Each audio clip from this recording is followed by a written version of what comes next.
experience the full power of the dark side.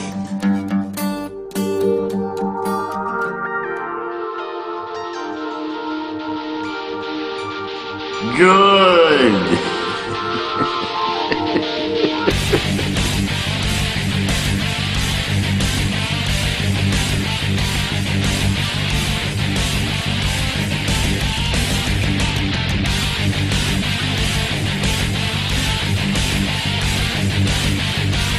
We will deal with your rebel friends soon enough.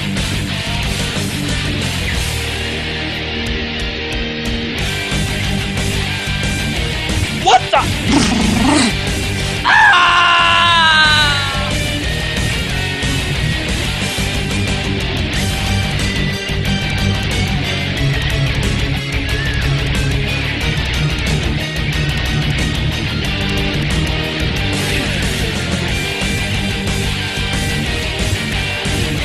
Lisa back! Prepare to fire! Oh no!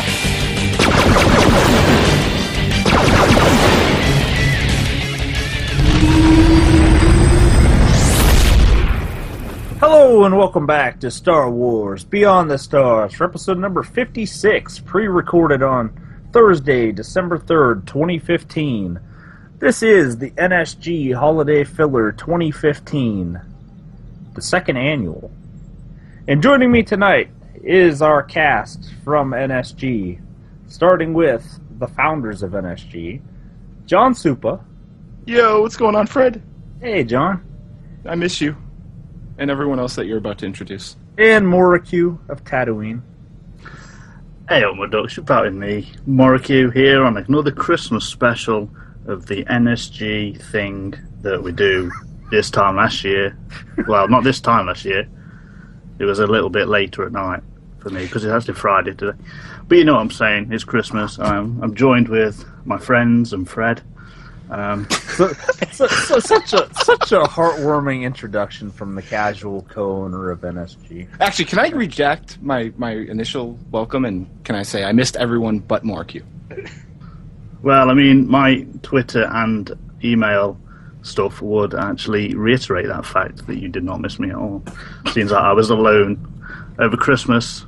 And before we get into just introducing everybody else, I've actually got a couple of Christmas facts if you would like me to go over them.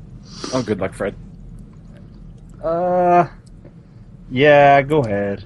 Okay, so number one, Norwegian scientists have hypothesized that Rudolph's red nose is probably the result of parasitic infection of his respiratory system.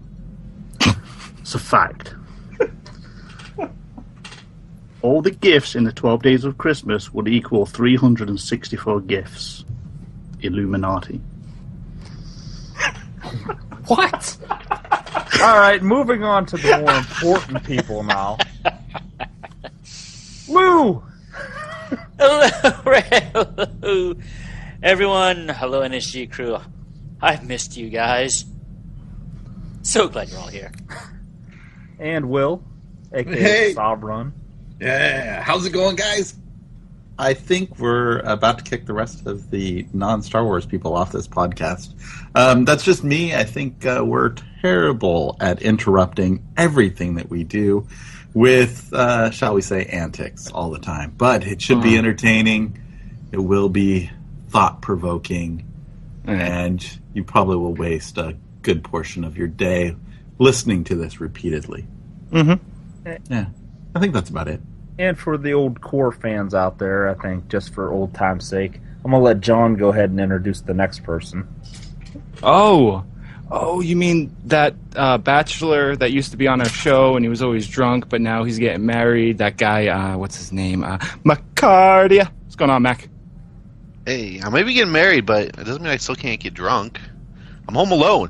I'm a bachelor tonight. Nothing's official. She ain't put a ring on it. But I'm honestly not sure that this is even like everyone that I'm used to. I think you're all replaced by robots, especially Maury, because I have yet to find a single link in chat that leads to nightmare fuel. So, I don't know. Here comes the link. Thanks. Yeah, give me that link. Yeah. But it is nice to see everybody, or well, hear everybody. I'm looking at static images right now. But it is ruining Christmas, Mac. Yeah. Hey, Maury's the break the gift that illusion. keeps on giving. But no, I am definitely happy to be back and hear all your sultry tones once again. Very nice. And then also here with us is the newest addition to NSG, Pallais. Hey, everybody, and if you think we're sultry, you haven't drunk enough. Start on your second fifth. Oh, God, here come the links. Oh, yeah. Yes. By the way, don't click on them. Yeah, don't click. Christmas miracle. What would Christmas be without vulgar links from Morty? No, I stopped clicking. I stopped clicking on links from when I was reading Slashdot. Goatsy taught me the hard way. Wise choice. All right, so we are here to recap the.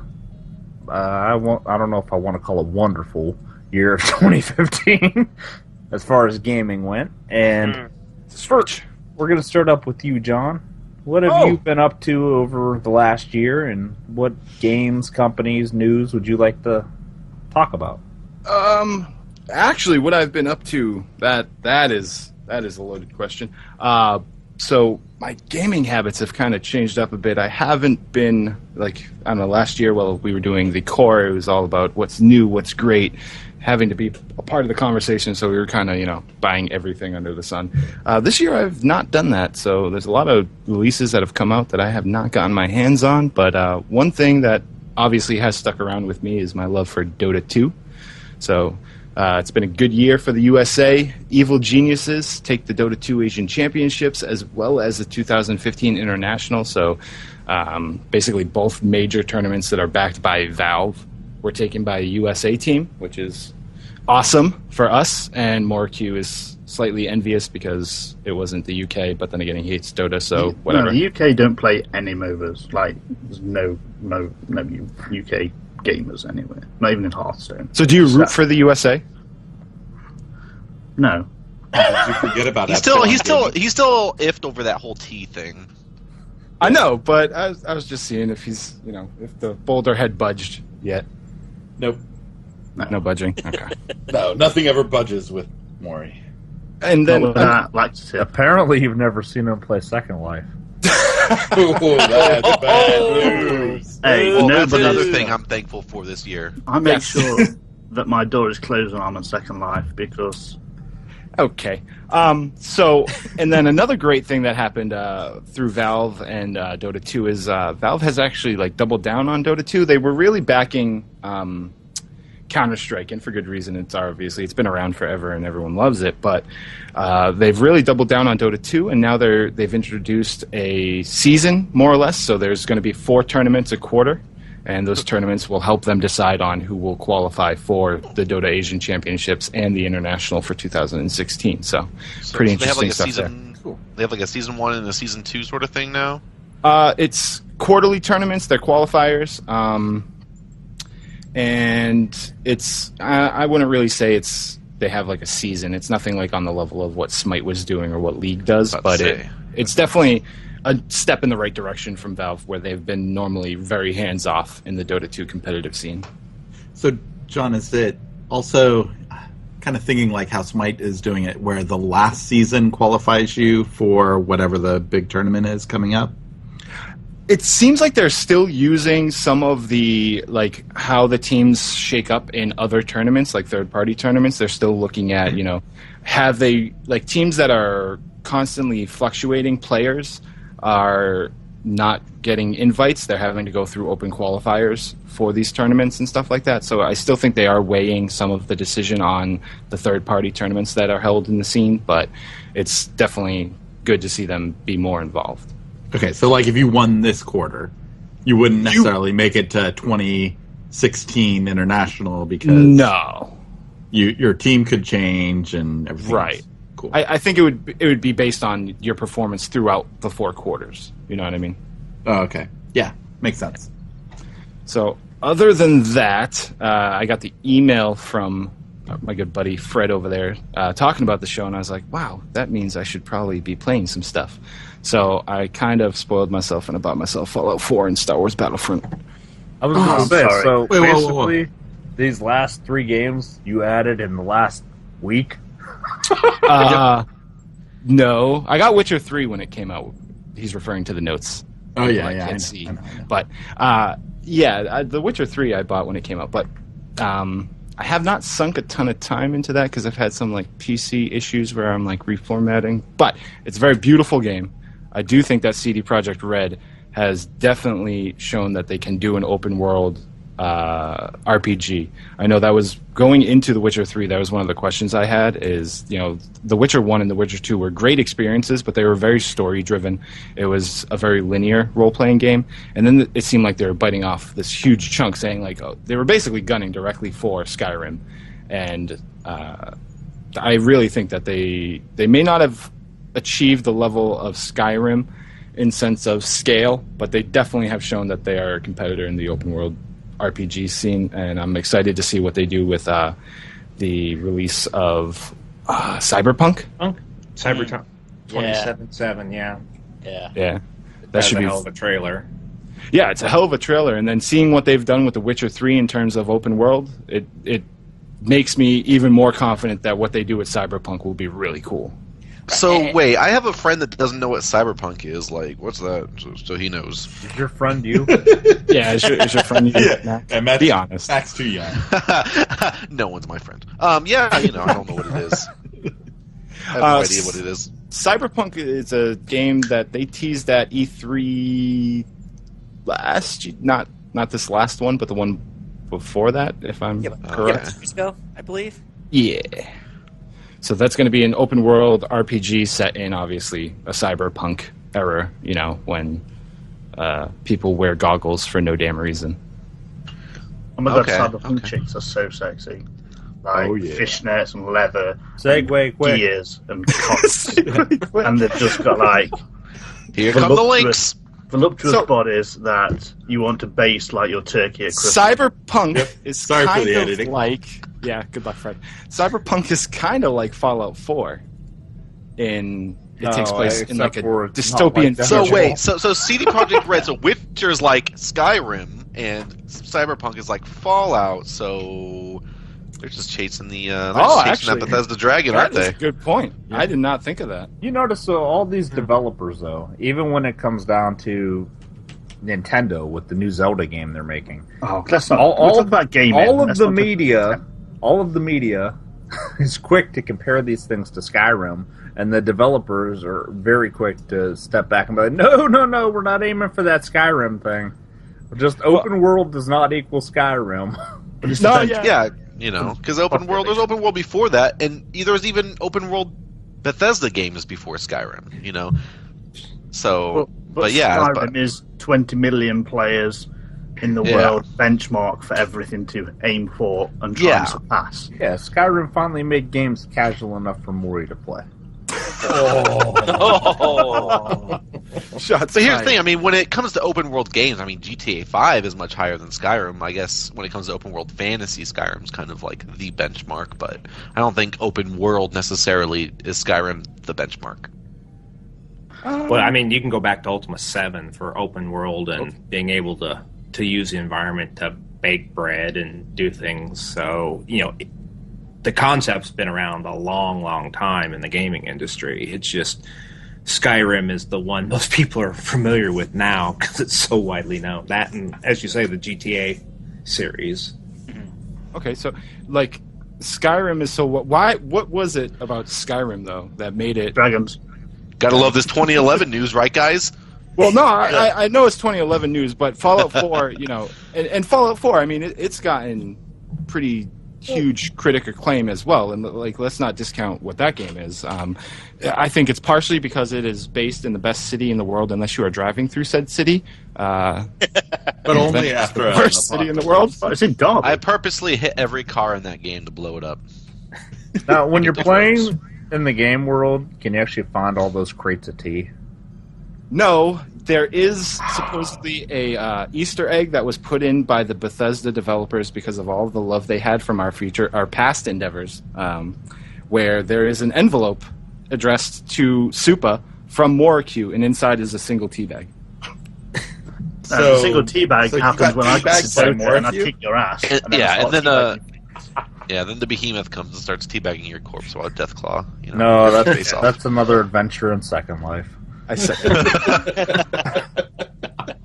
Yeah, I go balls deep in Second Life. All right, and to segue away from that quickly. Yeah. Well, no. But now that you're talking about Fallout 4 now, so I mean, Yeah. I I mean, saw listen, that's on your list. What's your experience there? Well, to answer your question, though, John, what I think it was about Skyrim was the fact that Skyrim came during a lull in those kind of single-player games, and it was like the perfect storm because it came out on all platforms. It was a Bethesda Elder Scrolls game, which we all know fantasy/medieval sells really well in just about any genre. And it was a time when there really wasn't anything worth playing that came out at that same time, single-player wise. And I think the only way that Skyrim could have been more successful would have been if it would have had a co-op mode built in. Agreed. I think the Elder Scrolls Online would disagree with that, but well, I'm talking about good games now. So, I mean, are you happy, Mac, that Fallout 4 didn't come out with anything like that, like a co-op feature? Because I kind of thought they were going to, honestly. Yeah, you know what? I was thinking the only thing I could possibly think what might work is there's this area in Fallout 4 called the Combat Zone, and if maybe that was some sort of like arena where you could, I don't know, fight other people. But at the same time, it's like it's one of those games where you're the main focus. So you're the most powerful. You can do whatever. You can, nuke people quite literally. So it's like there's no real way to balance that in a multiplayer setting. You can have it like Doom, where they drop cannons and all this kind of stuff, and you go pick them up, and then just have like a Doom kind of. So are you saying like you start out with no weapons, maybe just a knife, and like you're in a big open area and there's weapons scattered around? And it's more like find the other person, get a good weapon, and kill them. You I guys could see played that this working. game, right? You guys played it, right? What do you start out with? You start out with Jack.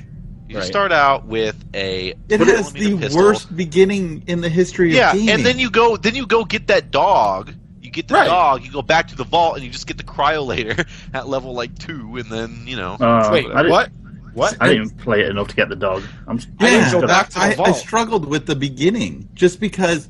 Okay, so no spoilers, but you emerge with Jack.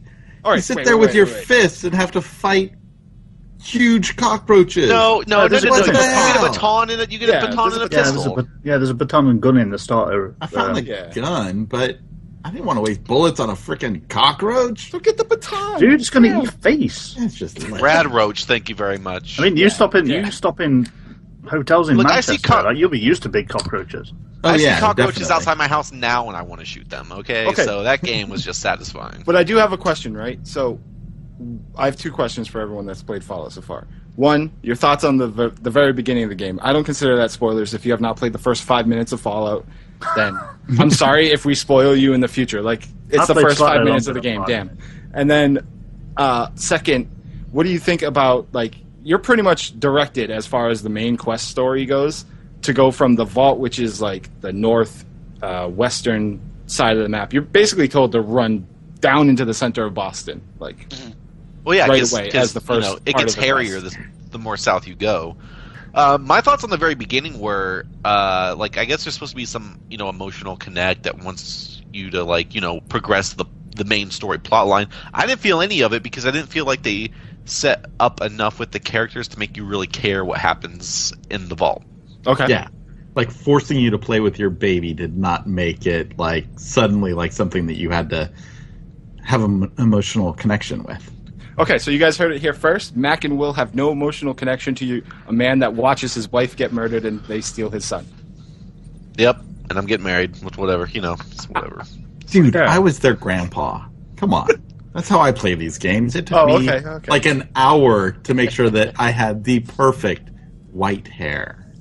Silver. Who enjoyed the fact, though, that Codsworth really would say your name? Those goals, aren't you? Seems like you're bold as a cue ball. No, I'm not. White hair makes you feel like a real man. Yeah. Got it. Gotta dye your chest hair just to make sure. All right. I think the one problem I do have though with Fallout 4, spoilers incoming, folks. Haven't played it yet, so skip It's ahead. been more than 2 weeks. You're fine. Yeah. All right. Yeah. It is the settlement. The settlement system. Okay, that annoys the crap out of me. Okay, really? All right. Where Having to lug all that crap around the wasteland just to build yeah, stuff. I know. I've scoured Twitter, Facebook, and other game forums, and realized I'm not the only one who thinks this way. Where you're just scrounging for junk. I'm not playing the game. All right. I'm literally looking for crap in the game because my settlers are unhappy. It's like, you know what? I'm not playing Fallout to make other people happy. I'm playing Fallout to make my vault dweller survive. Yeah. Like the homeless And- king. Right. I mean, and I actually follow the advice of someone I follow on Twitter, and he wrote, you know what? Just do the settlements up to the point where it's mandatory, and then just leave them the hell alone from that point forward, and you will never miss it.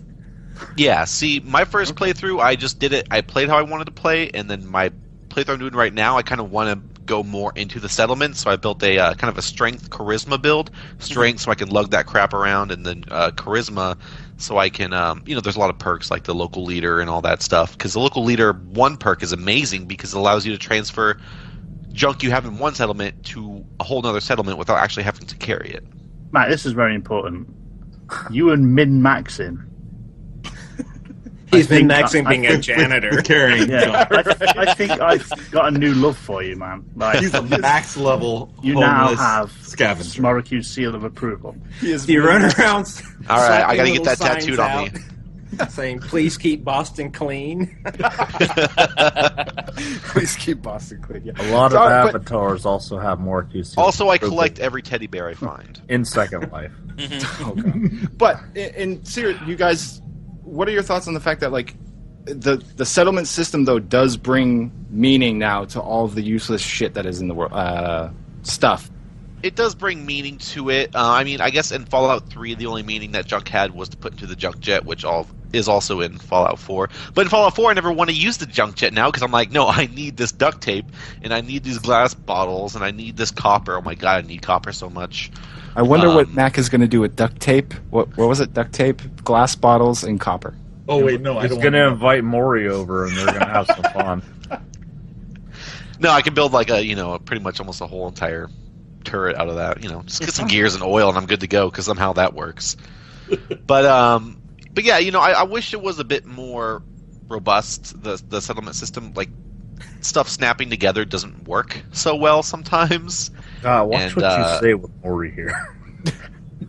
Yeah, I mean, one thing that did turn me off that building system was the fact that you're putting these things, laying them on the ground. Okay, you see them pop up.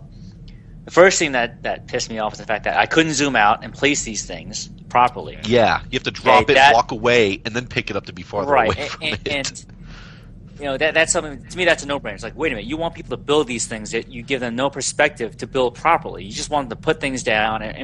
I literally wasted an hour building a shack because I got my OCD kicked in because I wanted everything to align properly. Yeah. I mean, I wish it would have taken. I mean, I don't know how many of you ever played the Halo series. I'm sure you've done it at some point in time. Yeah. But the Forge system, I guess I'm a little spoiled by that. That's you can zoom in, rotate, zoom out. It snaps cleanly. Well, even I don't. Were you playing Arma 2 with me and James back in the day when we were? The DayZ mod, like the building system that was in that, like everything would snap together. Like I remember in Fallout 4, that was even more robust. I was trying to build a wall around the sanctuary, and like the wall pieces don't snap together, and like if they start touching each other, you can't place them. What kind of wall has giant gaps in it? You ever play I know. Minecraft? I'd have to place it and then walk up to it and can I jump through this? Can I jump through this? Yeah, exactly. Okay. No, okay. No, I can't. I guess I can leave it here. Yeah, exactly. You can shoot through it, but you can't walk through it. So this will have to do. See, I haven't actually played Fallout 4 yet because I played Fallout 3.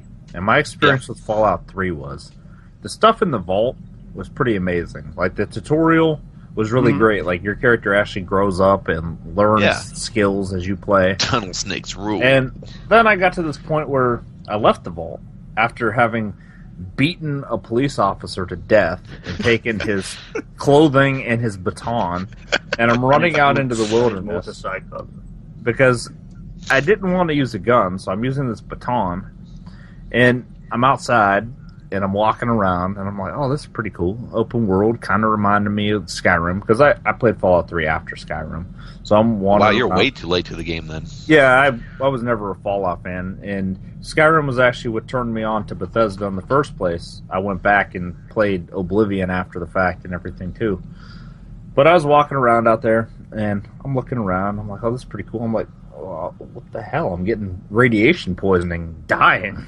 Just walking around and not doing anything, and then all of a sudden, like a giant cockroach attacked me, and I'm beating it with the baton, and I'm almost dead, and then I just wander around. Some man looked like he was wearing a set of armor built out of some garbage cans, attacked me, and I died. And that was the end of my Fallout 3 experience. The moral was, life outside of the vault sucked, and I should have never left. That is literally That is the kind whole of- thing. It yeah. sucks outside the vault. Yeah. Like, I think they could make a game with a campaign that takes place entirely in the vault, and that would be compelling. Really? All right. It's called Fallout Shelter, but no. Coming to a Telltale game near you. Yeah, coming to your iPhone. I did play that too, by the way, but I wasn't going to put it on the list because Maury would have yelled at me. Yeah, I played it as well. Fallout Shelter. I've been playing that recently, in fact, and Yeah. Oh my god. I have to say, like, my first attempt at building up my little Fallout vault, Yeah, not so hot. No, see, everyone Big messes up planet. the first attempt. You just got to get it out of the way. You No, got to I- mess it up and be like, all right, I'm never doing any of that again. no, everything And then it becomes going incredibly well. easy. I actually didn't abandon the save. Like, things were going okay, and then I guess I built a little bit beyond my means, and, you know, people are running out of food and water, so they're getting radiation poisoning for no apparent reason. And then Babies. cockroaches just busted out of the floor from nowhere, and Cockroaches just start burrowing through metal. it Yep. was the Great Plague, where they just wiped out half my vault dwellers. Well, I mean, that happened in Fallout 3. You had to shoot with BB guns. Do you know how Remember? difficult it is to repopulate a vault when you only have, like, 2 females? Did you do it? Yeah, I repopulated the whole thing. Like, Yeah. I had a buddy who was so stubborn. He was, like, in a very similar situation to you, and I'm like, dude, it's your first save. Like, just admit defeat, and, like, you messed up. You goofed up. Because he was down to, like, 2 settlers, and it's like, I don't know what you're going to do to get more people. Like, just start a new save. All you have to do is just keep going until you can. Well, you got to breed those 2 continuously. But once you do that, then once you get up to can't breed them enough continuously. settlers, They need power and water and food. Right. well, it only takes a couple seconds, well, a couple minutes for them to breed. Wow. Wow. Seconds was accurate. Every 3 Chump, hours, chump. she squeezes out another baby, and then 3 hours later, it's an adult. It's like building up an ant colony. Like, they just keep reproducing, and you just keep putting them to work as soon as they pop out.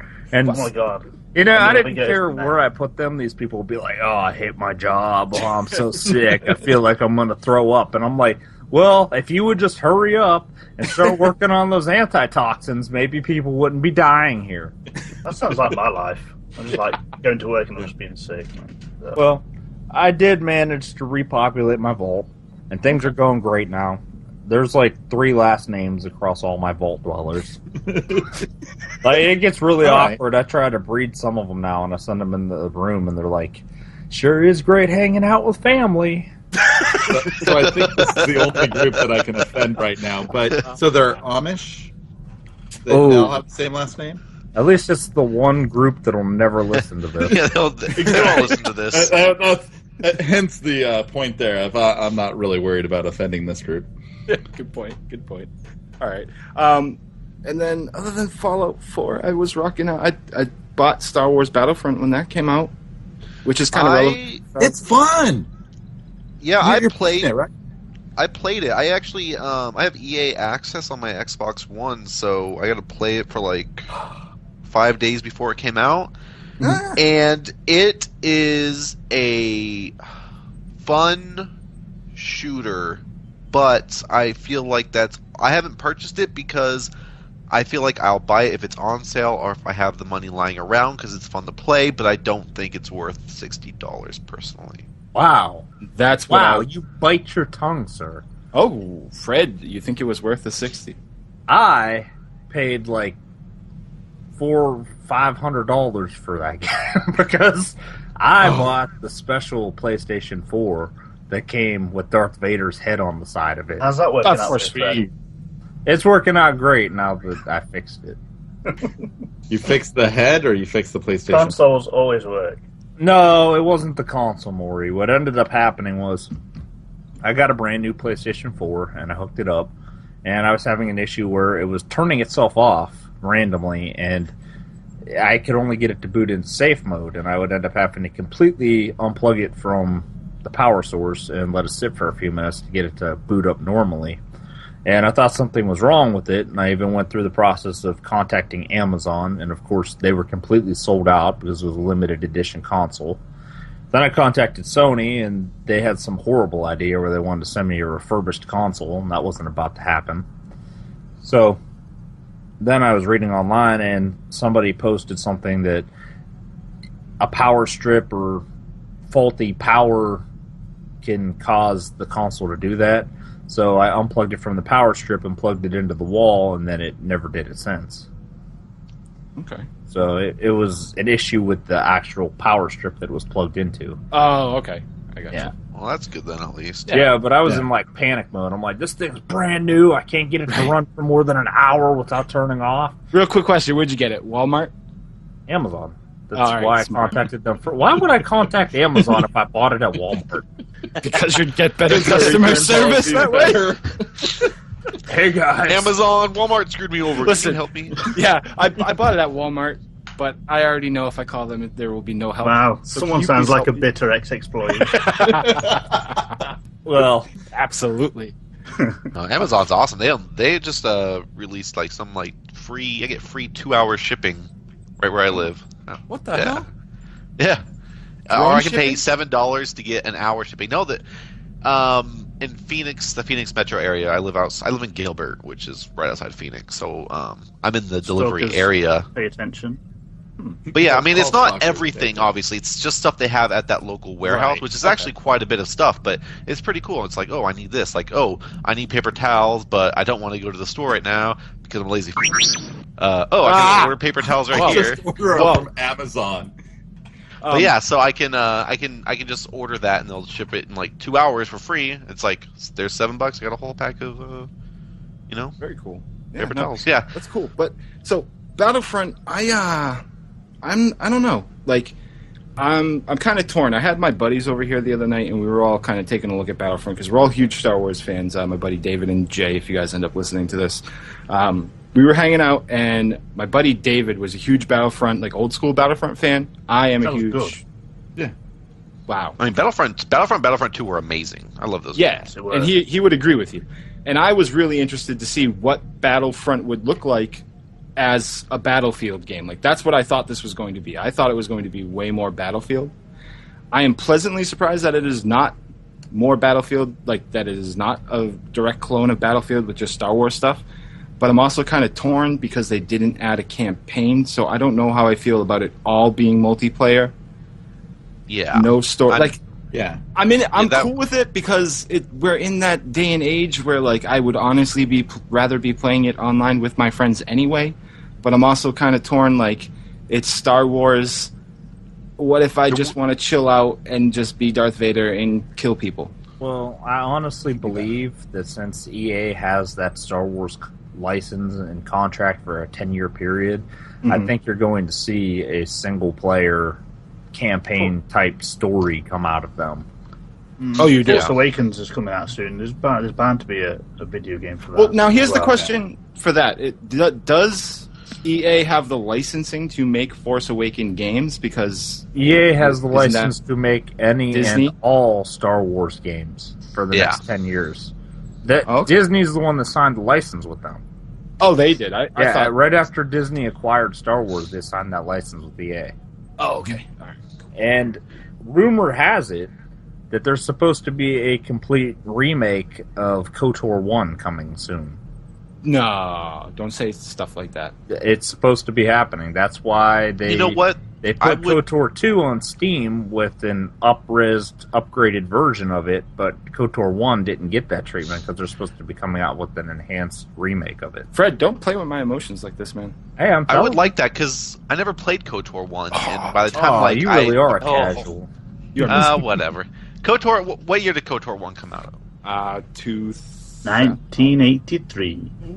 No, it wasn't 83. I think it was 2003-ish. There was a TIE Okay, Fighter so game in like, 83. I mean, my parents never bought me video games, and I was 12 when that game came out. So Mow a lawn. Damn. My parents didn't love me. I know. Well, I mean, Bullshit. that's not hard to believe, Fred. Anyone else? I was playing? literally Shut the up. redheaded stepchild. You know, that's how it goes. So Any of you Beyond crew? You guys break into the Battlefront?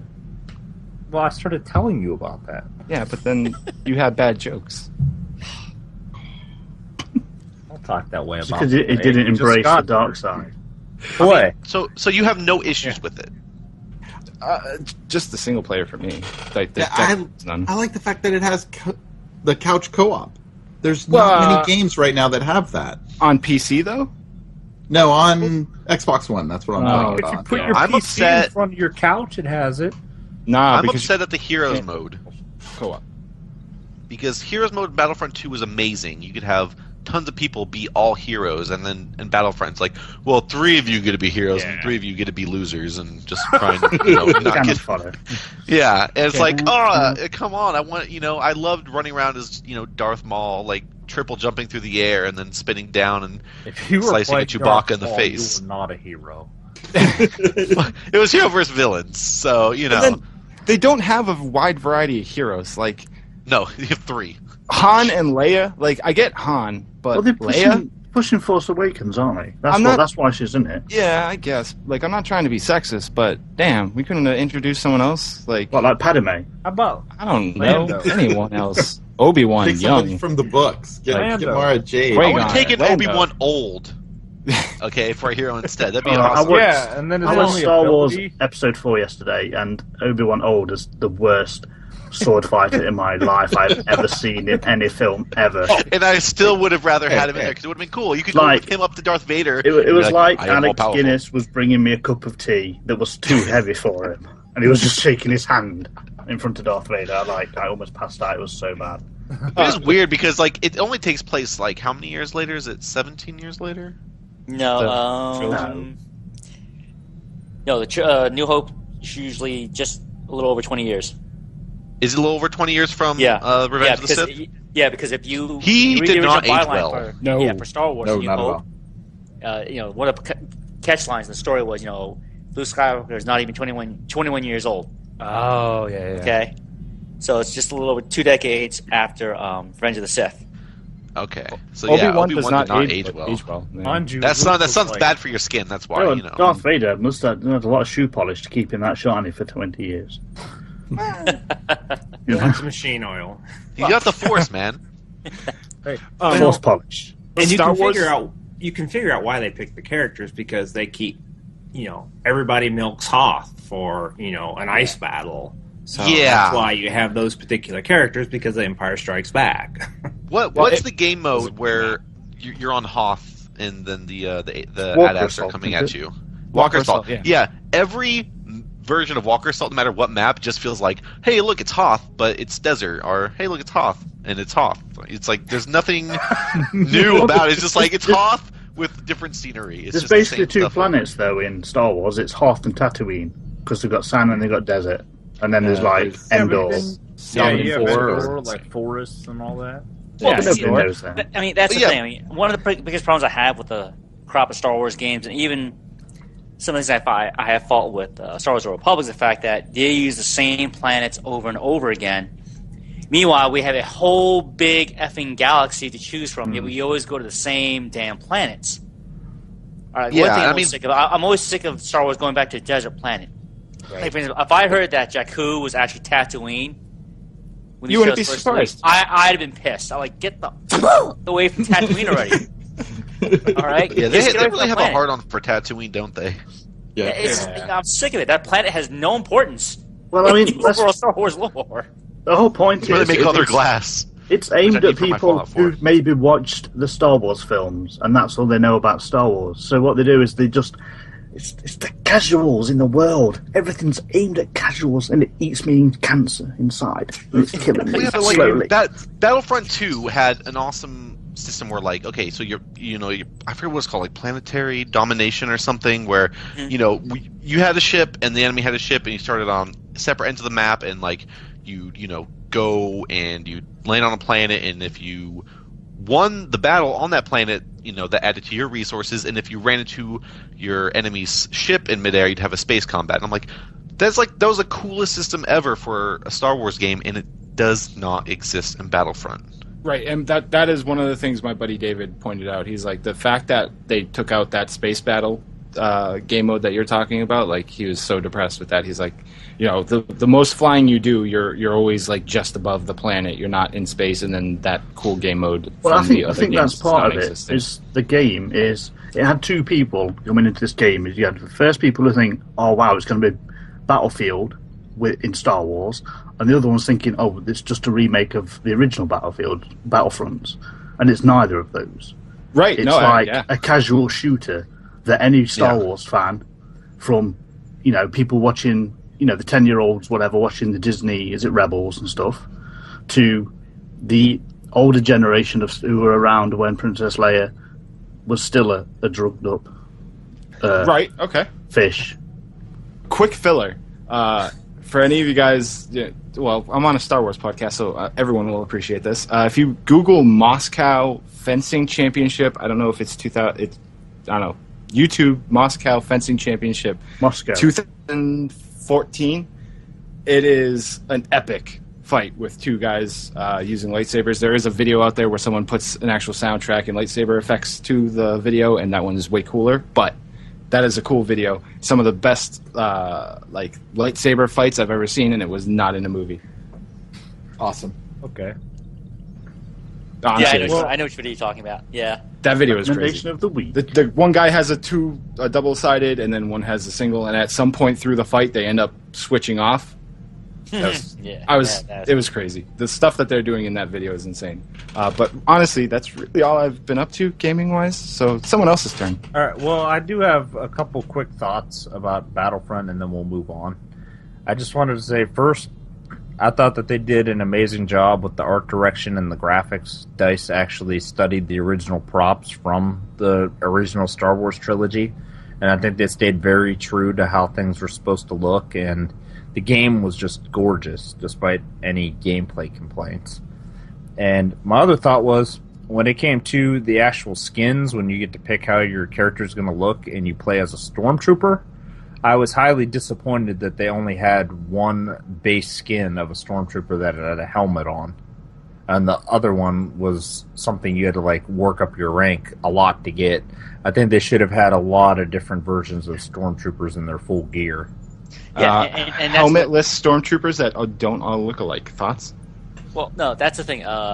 See, the big thing that irks me with how they're carrying forward with the Empire, all right, especially with, if you watch Star Wars Rebels, okay, one thing, I watch that show, I enjoy it for what it is, okay, but my biggest problem is you don't rule the entire galaxy by having competent people under you, okay? That's what annoys me. I mean, Disney is taking... That's one point with Disney and Star Wars Rebels that I don't like, is the fact that it's make it so family friendly, so kiddie friendly. It's like, this is a galaxy at war. Come on, let's not beat around the bush, okay? The last episode I saw, okay, where you get some more information from Sabine, it's like, she was an effing cadet at the academy. How did she know all this crap? This is ridiculous. And but again, I'll watch it, but I'm like, no, don't believe it. I can't believe that this is happening. She's only there for a short while, but she knows all these huge-ass secrets somehow. And she was a cadet. Yeah. And then the one thing, too, that a lot of folks don't realize, too, is that, stormtroopers shoot bad because that's how they were portrayed in the movie. They had to carry that over to everything else. But, all right, little known fact, though, when you look at the stormtrooper armor, their sights are built into their helmet. Right. Okay, well, if you ever played Republic Commando, that is exactly what the armors and targeting systems are like. Hey, I tell you what, nobody shoots as badly as those freaking droids from the Clone Wars. No. Those things are horrible. Yeah. They even shoot each other and blow each other to pieces and stuff. They are literally spray and spray. Yeah, I mean, and that's one thing that I would like them to do, because when someone mentions lack of variety in stormtrooper armor, okay, when you look at that one fan group, the 501st Legion. Okay, they have all the authentic representations. If you read the tech manuals, like Star Trek has them, the Star Wars universe, stormtroopers do have ranks. They have different types of armor, well, symbols of paint on their armor. Not paint, but they'll have on their armor. Right. Epaulets, those shoulder pads you see on the officers and NCOs, different types of striping on their helmets and on armor to tell, this is an artillery stormtrooper. This is a field medic stormtrooper. And I don't understand why they never do it in this game. Yeah, no, that's a great point. And I bet like they're kind of like losing out because I bet there would be a great tie-in like if they would do like the ranking stuff too. Like 501st can do some cool events with that, and I also would like to shout out to the 501st because that's a great group of guys. They do a bunch of amazing charities, and I love watching the stuff that they put out on social media and checking out their posts. Didn't the 501st actually do stuff in Star Wars Galaxies too? Yes. I remember them. They actually had someone come in as Darth Vader and meet them in Galaxies in character. Oh, that's cool. That's pretty sweet. I did not know that. Didn't you get to play in the 501st in the Battlefront original Battlefront series, or was it Battlefront 1 or 2? Like that was the campaign they had was the 501st. I don't know. I don't remember. Yeah. All right, guys. We could have the Star Wars conversation all night, but we do have a lot more stuff we need to get to. So. Yeah. Star Wars conversation would be out of taste for this podcast. Well, there's going to be more Star Wars conversation when we get to the SWTOR part. So let's move on to Maury. What have you been up to over the last year? Not much. Yeah, you dirty kid. All right, so then on to Will. All right. No, I mean, really, the first part of the year probably really revolved around Smite. Then ESO went free to play, buy to play. Sorry, not free to play. I get my facts right. And I remembered everybody was really excited about going to play that. Since I was the guy that was actually subbed, I went back early. I went back preparing, get my crafting ready. Ready to meet all my friends' new gear. Even formed a guild. NSG guild called the Wayrest Mains. Everyone's in it. Oh yeah. An hour played and stuff. It's I think awesome. I'm still in it, right? Yeah, everyone's. I'm not kicked in on that. Good man. Thanks. Nice. I know I'm really good. Like I'm just there chilling out in the big mansion on my own with all my gear that nobody's ever going to use. I'll load it up. Extenuating circumstances in my part. I even started recording a podcast about it. Hey, wait. Let's call somebody out here. Maury, who did you say that you sent a whole set of gear to and it bounced back to you because they never claimed it? Oh, that was Will. Yeah, that was probably me. Ooh. That's probably me. Yeah, that was Will. I made him a full set of Daedric armor, level 10, which is like the Daedra heart's like ridiculously expensive and stuff. But I did it because it was one of my friends who played Smart with him a lot. We talked on the show, like it's like my older dad. Well, not my older dad, just as like my dad. No, I'm probably older than your dad. He just like abandoned me. But I remember your real dad. That did. Dude, I totally forgot you sent me armor. Yeah, but ESO. Glad it got bounced back. We had free to play, or buy to play, sorry, which introduced the champion system, which was extended leveling, getting you stronger and stuff. And then we've also had Imperial City, which was the first DLC that launched, which was fun. I played the hell out of it. Most of it was in the PvP zone, and it's the Imperial City, so you get to see all the sites, all the different sections of the city, districts they were called, and they were full of Daedra and giant world roaming bosses that like wiped 12-man people, groups, just ridiculously overpowered. But it was so much fun. And there's like a story quest, like a story arc that goes through it, which is a lot of fun. But you kind of need other people to play it. And then there's the sewer district underneath, which was pretty much where all the PvP took place, because that's where you could find solo players and stuff. I assume that's where you would be all the time, anyways. Yeah, because I'm a turtle. Yeah, and you like spending time in the sewer. Just the seedy underbelly of the city. It's kind of where I am you know. But it basically turned into 8 hours a day, maybe 10 hours a day, running around the sewers, NPC killing. And waiting for Will to log in and claim his keeper. Every time he logs in, it says, Will's offline for one more day, and a single tear rolls down Maury's cheek. Well, I mean, like I said, I've got a guild full of like 20 people, and none of them ever log on. Well, I mean, I still... They had to log on. I'm logging in right now. I think I should log in, because I think I have like a few thousand coins. Well, aren't you subbed back? Did you? I was subbed, and then I bought a whole bunch. I don't know. I was subbed. I've been subbed to like 3 different MMOs that I haven't touched in like. Oh, you bought Draenor, didn't you, as well? Yeah, I did. remember that. He bought the expansion and never touched it. I'm a piece of crap. Yeah. So. But yeah, so that came out, and came out with 2 new dungeons, and they were incredibly hard to the point where they got nerfed the day after they came out. Filthy casual. And then they got nerfed again because nobody, like, I've not played it for a while, but like nobody could complete them. I mean, I completed them and stuff because, you know, I'm good. But, yeah, so that was good. And then we had Orsinium launched this as well.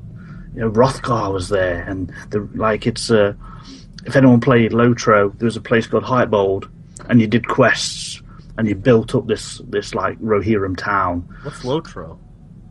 Lord of the Rings Online, which was another MMO that I used to play a long time ago, and it's free to play on Steam, but it's garbage. It's got the Bjorn in class, and we're not getting into that. Probably unsubscribe from that too. And they're going to be giving away level 95 characters. I don't need to unsubscribe because I'm actually a lifetime member of that game. How'd you get that? Because you like buy it? They're like, hey, thanks. It was when Codemasters ran Lotro in Europe. They sold lifetime subs for. Yep. They did that in the States too. It was like $200 at the time. Yeah, I paid $100 for it. Forever. So basically, I didn't do it. I made the mistake of doing it for something that didn't last. I bought 2 of them because my brother played it with me. So I spent like £200 to get that. Can I have your stuff? No, don't never show the mail. Trust me. So yeah, Orsinium came out and it actually introduced endgame, which we've not had for a while. The problem is, it's solo endgame. It's called Maelstrom Arena, which is quite funny because the guild I joined was called Maelstrom, so that's cool. Shout out to those guys. But it's basically like you against the arena, which is like 10 different arenas and like 4 waves. And it just kind of turned me off because it's an MMO, and I hate like solo endgame is just seems out of place to me. So it's an MMO, and then the end game is just you versus waves of NPCs. Yeah, to get gear. That sounds. When become the gladiator. You know, and they introduced this thing before called Dragonstar Arena, which was like a 4-man group version of Maelstrom kind of thing. But they introduced this thing called Master Weapons. And these master weapons are pretty hard, but they're hard to get because you have to complete it, and then you've got the luck chance of getting it. But then also you can get a crap version because there's 9 different weapon traits, and 8 of them are garbage. So it's all random. What chance? So you got to spend hours and hours and hours in there, and days. What's the good weapon tree? Probably the best one's 2-handed weapon because you're just wrecking other people. Yeah. It's overpowered. Especially in PvP. It's ridiculous. That's the only weapon that Dragon Knights use.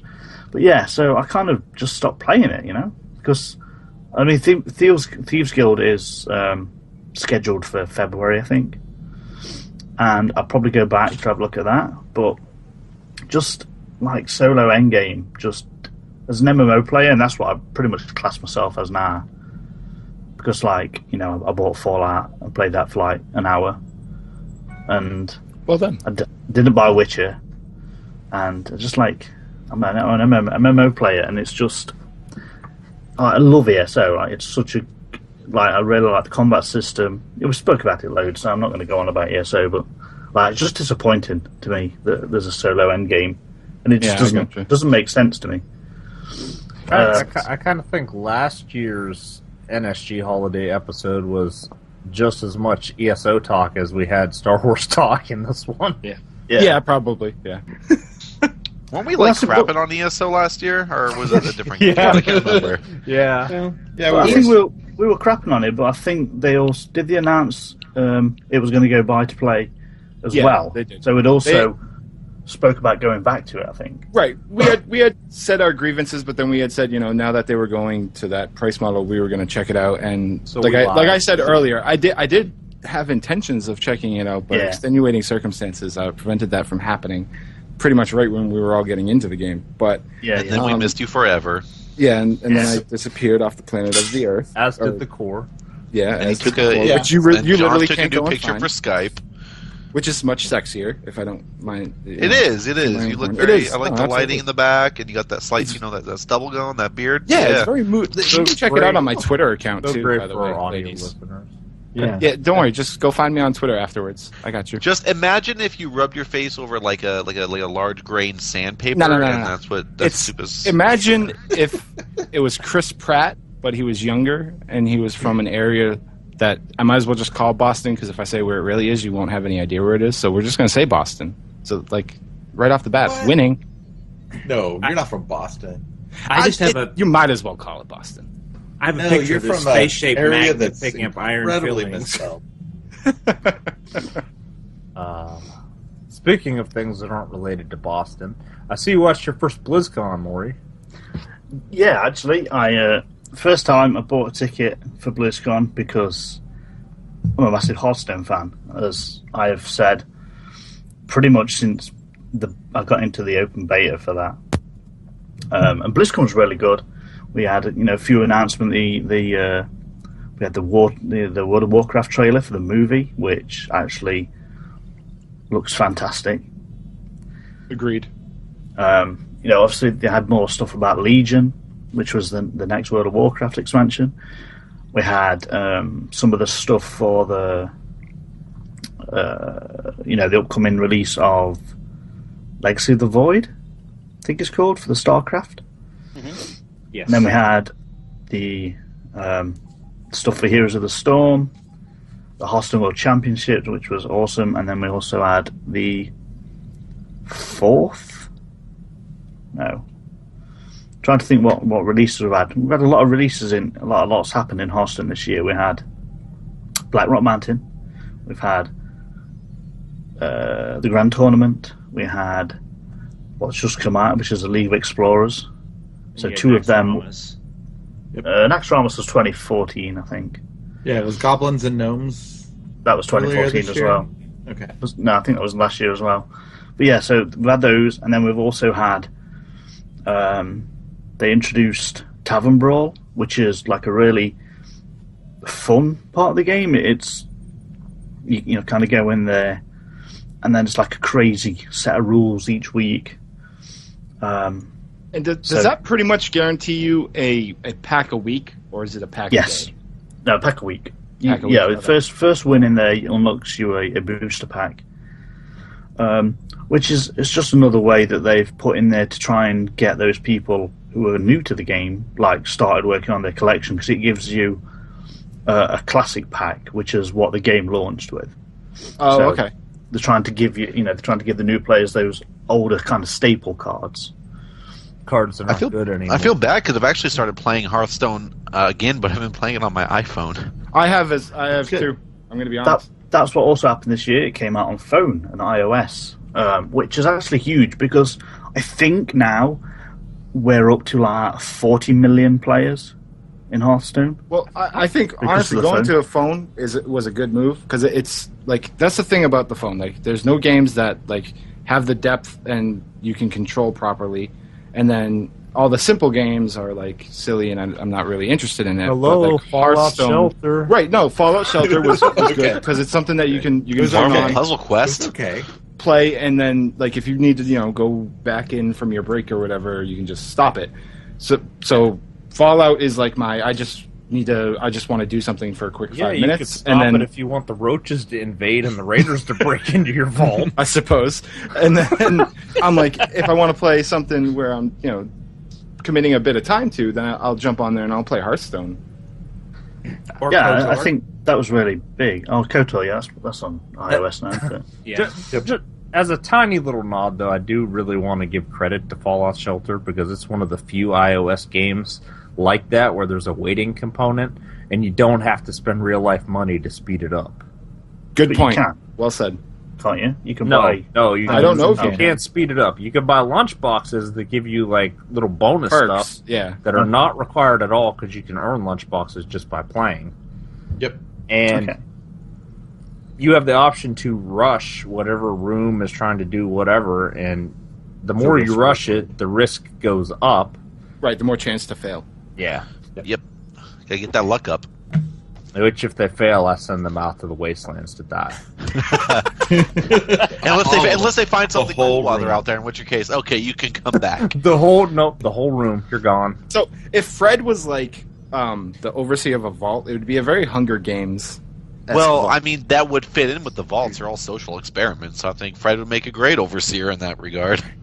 Oh, jeez. I kind of start playing it like, I don't know, I guess the closest real-world analogy would be China, because when a family gets too big and I can't breed them properly, I start sending them into the wasteland. Well, they don't give you any efficient way Thin to the kill herd. people off. Yeah. But I honestly never felt the need to purge the vault of people. Well, the most efficient ways I've found to do it is either send them to the wasteland to die, or take away all their weapons and armor and put them all in one room and keep rushing it till it catches on fire and roaches kill them all. And then you send the people you want to keep in there with guns to mow down the roaches and recover the room. And get experience. Yeah. Well, his avatar is a Sith Lord, so what do you expect? Yeah, this is all a good point. Well, like I said, I messed up my vault majorly in the beginning. Like, I had a freaking plague of roaches and fire just wiped through my vault, and wiped out like half my dwellers. There was a point where I got down to like 4 dwellers, and I repopulated the entire thing by breeding those 4 people over and over again, and then breeding their children and all this stuff to the point where I ended up with a whole bunch of dwellers again. I'm up over 20 again, which doesn't seem like a whole lot, but it was a lengthy process when I was pretty far into the game and already had a whole bunch of rooms, and I didn't want to start over. That's like hours upon hours of look. waiting just to get new people. Well, I was having to run characters from room to replenish the resources that I needed. And then, like, one guy had a son when I really needed him to have a daughter, so I put him in the wasteland and I'm like, bye. I just imagine now, like, you know how you can rush rooms, like try and just rush pregnancy. Well, you can't. Then you fail and rad roaches come out. And for some reason, you can't send the children out into the wasteland. I can't wait 3 minutes. Hurry So up. instead, I just send the fathers out there to perish, because you can't send the pregnant women and you can't send the children. Which I don't understand why the pregnant women can't defend themselves at all. The room catches Right? on Is that a fire bad and they run stereotype? out crying. Yeah, Well, because it's Fallout. It's based in the 40s, which is when women had no rights. And no 50s actually, use. but yeah, same difference. Yeah, he's kind of got the right idea. But I don't know. Like I remember playing the game when it first came out, and there was a bug where like my pregnant women would always stay pregnant, so I had rooms full of useless That's people. not like, a bug. You have to build more living quarters. They'll No. never give birth. I had plenty of living quarters. It was an issue where the original living quarters where they got pregnant were destroyed and new ones were built elsewhere, Matt, and so it's not a bug. It's teenagers on benefits. Like they just stay pregnant forever. Damn you, planned pregnancy. Anyways, All you have to do to fix that problem, Mac, is if you destroy the current living quarters, they have nowhere to run and hide from the fire and roaches. Well, the best way to fix it is put your phone down and go play a real game. No So way. back to real games and Hearthstone. Which you play on a phone. Which is also on my phone. Hey guys, remember? Xbox shut off. No, it's all good. Xbox, You're turn coming off. through my headset. We're all good. Yeah, damn. It's only an issue if you hear me stop talking, in which case my Like my controller's earlier? dead. Like earlier. Well, earlier that was weird. My internet just dropped, which is like the first time it's ever happened. I think something Convenient with timing. Maury. He's infecting my. Yeah, he's taking my it's 'cause you got bandwidth with us all his together. links. That's my internet virus I'm spreading.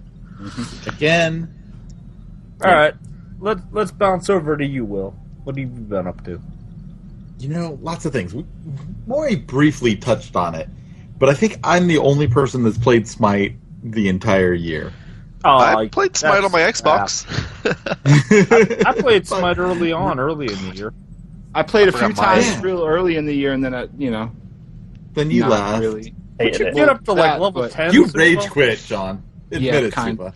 It was like, I remember that one game. There was this one game, and I think you were getting focused by the other team. No, it was Like you were playing by like me. Nemesis or something. No, I And killed then him. it was like, No. There was that night where I just flat out rage quit on Maury because he was picking on me. But then there was, I know what Will's talking about. There was an actual match where I was just like, Oh, okay. I'm done. yeah, it was like, I don't know. You had a ton of deaths, let's just say. Yeah, it was not a very good match. And then you never logged in again. Yeah, when No, I I didn't. first started Smite, Supa was like level 10 or 12 or something in the clan window there. And at some point I just passed him and got to level 30, and he never got a single level in all that time. So I was like, Supa's just gone. Yep, that's kind of what happened. And Do you have a new character that you prefer to play? Or are you still with Chuck? Chuck. I am still with Chalk. So Chalk is Diamond now. I actually have done a lot in the game afterwards. So I'm up to, I think, 70 gods mastered. I have a lot of warriors and guardians pretty high on the list of masteries, with Chalk being my most played god by far. I did leave the NSG guild one day. I'm the just leader suddenly, now. I'm the leader. just suddenly making Fred the leader. And, and I called taking you off. out on that crap too. I know you did. Hardcore.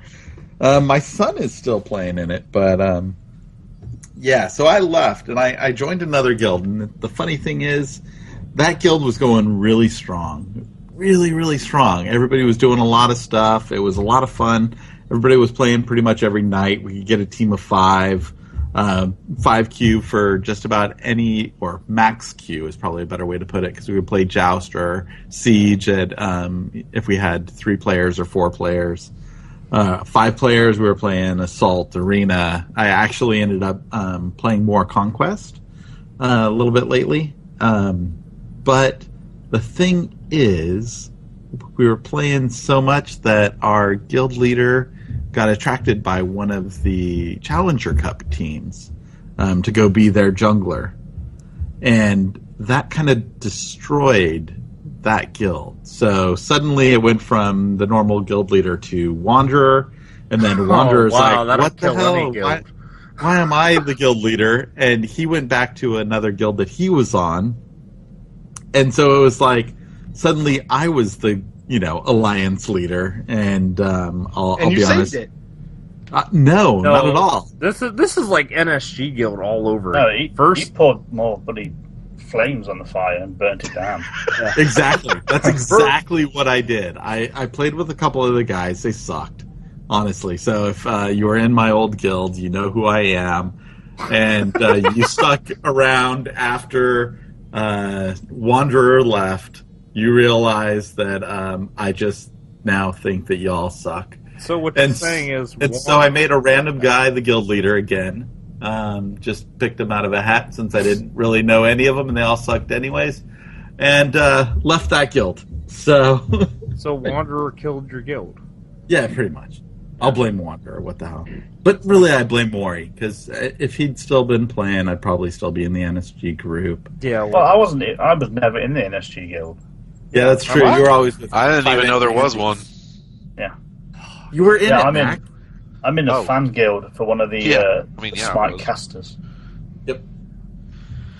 So, but needless to say, I still play it pretty much every day. I'm going to the Smite World Championships in January. I bought my tickets like right when they were released. Instead of my wedding, what friend you are. Hey, sorry, priorities. Really excited about the Smite World Championships, and then we had the Super Regionals, and I realized that suddenly the teams that I always root for they didn't make it. Who are you rooting for? So Titan is not going, even though I'm a little upset with Titan for letting Comfrey go. They got another guy as their solo laner, and I'd hate to say it didn't work out for them at all. I don't know why they made that move. Hey, Will. Yeah. I'll tell you this, though. Like, you know how they did that thing where you could pick the winners of the championships with a season ticket? Oh, yeah. That was awesome. I had like a 90% victory choosing as I went through and just randomly selected people. I really like that. That was a great scheme that they came up with to get people interested in esports. Now, I don't know if it made anyone else watch, but I was watching quite a bit. It's kind of like a pigskin pick'ems almost, like, hey, here's these football teams playing today. Pick which one you think will win. Yeah. I knew nothing about anybody. I just picked who I thought would win based on who had the name. That's what I did too. And that's what really kind of helps out. Because you sit there, you pick them, and you get free skins just for picking them. But then it turns into the same thing like you used to talk about on the core, where next year the same teams could compete again and they have a different name. Yeah, exactly. Yeah. Which, honestly, I expect, something similar to last year happening. Everybody who didn't make the World Championship is probably going to shake up their team. Yeah. They may change sponsors, so people that, I'll just go back to the many forms of Titan. So for those of you who don't know, I have an alt that was in one of the Titan Junglers Kappa Pride fan guild for a while. But unfortunately, his name was Crazed Aquila fan. Which would have worked great if they would have stayed as Cognitive Aquila, but they quickly changed to Titan, which made that all now suddenly really stupid to have. No, man, you're old school. You're old school. Yeah, old school. Hipster? Well, not quite. I wasn't a Agilitas, but it's the same thing. It's the same thing over and over. Your team, you're either interested in the guys that are actually playing, so the players together. That's usually what I like. You're a bit too old for them, though, Will, honestly. What's that? You're a bit too old to be having interesting guys. Oh, those yeah. guys, Yeah, at least. They're like 20, Oh, I know. You'd be some weird sugar daddy. Yeah. Says the guy that's into Devios who's like, Will, maybe did you have to 16 pay? now? Did you have to pay money to be in your clan like Maury did? Nope. I didn't pay that What, money. Moore had to pay money to be in his clan?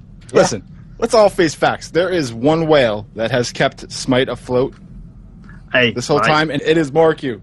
No way to lie. I still log in. skins. I log every day. I log in every day to get my daily rewards, and I'm still up to date with every single skin that's been out this year. You just don't play. Hey, Maury came and played SWTOR for like 2 weeks now, and they already announced they're giving us a new companion and a bonus chapter that they couldn't have funded otherwise. Yeah, is it? Sounds about I didn't right. see where that was going until we got to the end, and it was great. Black Friday, I bought 2 of the largest, the highest cartel pack. I bought 2 of them. Super crate? Yeah, no, the actual cartel amount. Coins. What? Yes. You didn't buy more gems than Smite? I did. You Lots of bought gems the and stuff. $100 pack? No, but 2. Yeah. So you bought $200 worth of cartel coins? I'm sure he did that in Smite too. It was like 30. No, it was like £30. Shocked? It was like £30 twice, and then I spent. Oh, so you only bought the $50 pack. They have $100. Maybe it's only US only. Yeah, they have a probably $100 US, pack yeah. though. But I bought the biggest one, which is like 5,500 crowns. Yeah, they have a deal for Cartel. $99. You could get 14,500. I think Moore just called them crowns, by the way, guys. That's some Yeah, weird stuff, what is so- up Wrong with that? MMO. You don't even play that garbage game anymore. But no, Will, I'm really glad you actually like to watch the esport matches, though. I mean, I really wanted to get more into them, and it wasn't until Wanderer actually told me about, I think it was Envious versus Enemy, their first match in the Super Regional semifinals. Oh, that sucked. Oh, I didn't know what happened. Like, they were off to such a good start, and then all of a sudden, like, it just flipped, and I was like, what's going on? And, like, I really got engaged, and I'm like, all right, I got to start watching this stuff live now. Yeah, it's awesome live. It is really good. So definitely, hey, everybody out there, watch the Smite World Championship. Hell, you may see me. I in just the crowd don't know somewhere. the schedule, so you should tweet me when a game's gonna start. Be like, oh, okay, I'm gonna watch this because I'm really. No, you should literally Okay. text them before every match. That's Do what it. I'll do. Mac, I'm going to send you a text. I want to make sure that you have your phone with you at all times during your wedding, so that I can text you through the entire wedding. Download Dude. Periscope and stream it, and I'll watch it. So yeah. Actually, can you download Periscope and stream your wedding? I could. Yeah. Oh, that'd be cool. There you That'd go. be cool because then me, Mac, and Maury, we could all attend. I mean, Will, and Maury, we could all attend. I feel like I have hold way more on now. friends I'm going to online this than I have in World real life. Championships. So yeah, it'd probably be smart. Listen, all you got. His best mans are 3 iPads. That's his wedding party. I'm good with That's his that. party. All right. Just imagine his honeymoon. Let's move on here. All right, fine. You want me to move on? I'm going to have to stick with high-res, because honestly, I spend so much time in high-res games. So, through watching a lot of Smite, I got into the Paladins beta, which is also from High-Res Studios. I got my beta key from Adonis, who's one of the High-Res employees. He's one of the casters. He was one of the production people. He's doing a lot of the streaming there. And I was in the beta probably 2 hours after it started. And I think that was about the same time I sent a key to Maury so that he could play. And then it's kind of webbed out from there. So I invited Maury, I invited my son, I invited one of my son's friends, I invited Wander, and those were my first 4 keys that I kind of shared out to the general public. And then I find out Wander is given a key to Mac. Yep. Maury, did you ever give your key to Fred and John? Yeah, I'll get he gave Fred me a Page. key, and he's like, "You need to come play this because Will's really bad." I haven't Yeah, been that's able true. to play it yet. I haven't set up my PC since Wanderer sent it to me. What exactly is it? Yeah, he I'm didn't like, want to what's explain. that He said it's fun. Do you Team want to Fortress play it? 2. I said yes. It is fun. It? It is fun. It is a team-based shooter. Oh, shit. So I'll basically, play that. it's a control point. So you go and there is a capture point that you have to basically stand on. But standing on it as a team is a really bad idea because there's a lot of guys with AoE. So if you get all 5 guys to stand on the point at once, there's a character named Pip that'll love you because he has an AoE poison bomb that he throws. And there's a person called Sky that'll just drop a little time bomb on you and kind of disappear and get out of there. And Gronk, who has a chain lightning effect that will also destroy you if you're all standing really close together in one point. But the main objective of the game is really to capture these points. It generates a siege engine that goes and attacks another area or another kind of fortress. Base, a fortress. There's 2 gates and then the vault, and the objective is to destroy the vault. So you escort your siege engine that you basically spawn from standing on that point that is the danger zone, and escorting it through, destroying the 2 gates, and then eventually destroying the vault. The unique twist to it is one that I kind of like, but sometimes don't like. It has kind of the card deck building mechanics to it. So every level, you basically get a card that's kind of a selection of a buff. So some of the cards will increase your damage or maybe increase your movement abilities. If you're a tank, they'll increase your shields, those kind of things, so that you can kind of have a buff that'll help you out at some point in the game. And you go through your levels.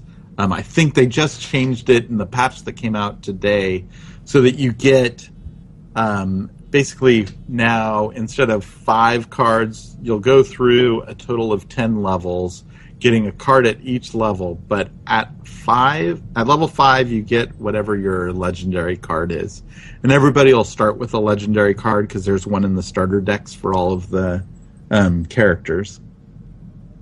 And then when you get to level 6, you replace one of the cards, but it's twice as strong as it was the first time it was there. Okay, so is this like High-Res Studios, like competition to Overwatch? Yeah, competition to Overwatch, competition to, I think Battleborn will be similar. Yeah. See, the problem is that I watched, I was talking about BlizzCon, and that is, I think, was the biggest thing to come out, is that Overwatch is going to be buy. It's a box you have to buy.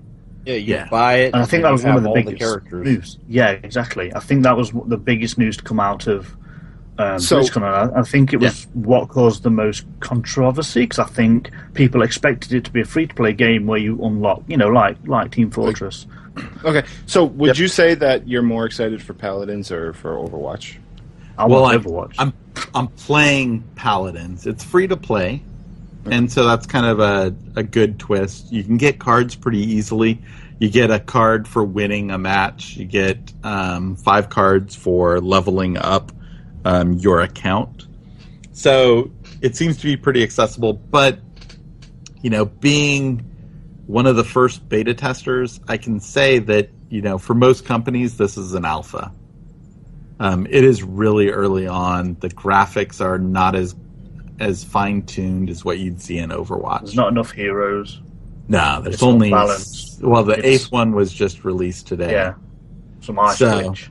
Yeah, it's early in the development for Paladins. Overwatch looks a lot more fine-tuned, more closer to launch than Paladins. But at the same time, I can't play Overwatch right now. Overwatch is a Blizzard game, so when that comes out, Blizzard will pour as much money into that as they have to take over the market. Oh yeah, and I'll play it too. I mean, I've already ordered it, so I pre-ordered I can't remember what the edition is now, but I pre-ordered it during BlizzCon. So I'll definitely play Overwatch. But in the meantime, I'm definitely playing Paladins. I play it probably almost as much as I play Smite now. And then some days I'm playing it more than Smite. So Traitor. It's just one of those things. It's fun. It's different. The games are really fast-paced. There's a lot of action, and you can enjoy it. It can also be frustrating if you get a whole group that likes to sit on one point or that is scared to actually go to the point. And I think Maury and I have been in more of the groups that are just... Maury and I are standing on the point, and nobody else wants to go near it. Or fight. Yeah. Or do anything. Yeah. Leave the base, even. So whenever we go in a team together, we just get paired up with, 5-year-olds who don't know how to play any kind of game. You're bad at shooters, period. So. All right, moving on along. We're going to go to Mac. Why don't you tell us about Halo 5? Halo 5, I don't know if any of you have played it. It's Halo, obviously, but what I enjoy about it, I'm not going to go into the campaign. That's just a different matter. But multiplayer-wise... You could talk about the campaign because the IGN Xbox podcast spoiled the whole story, so... Okay, anyways, you marry Cortana and you have little robot babies. Awesome! Well, my mind's blown. Yep. It's, pretty much what it is Cortana's a crazy, crazy lady, and you need to, you need to party on. I don't know.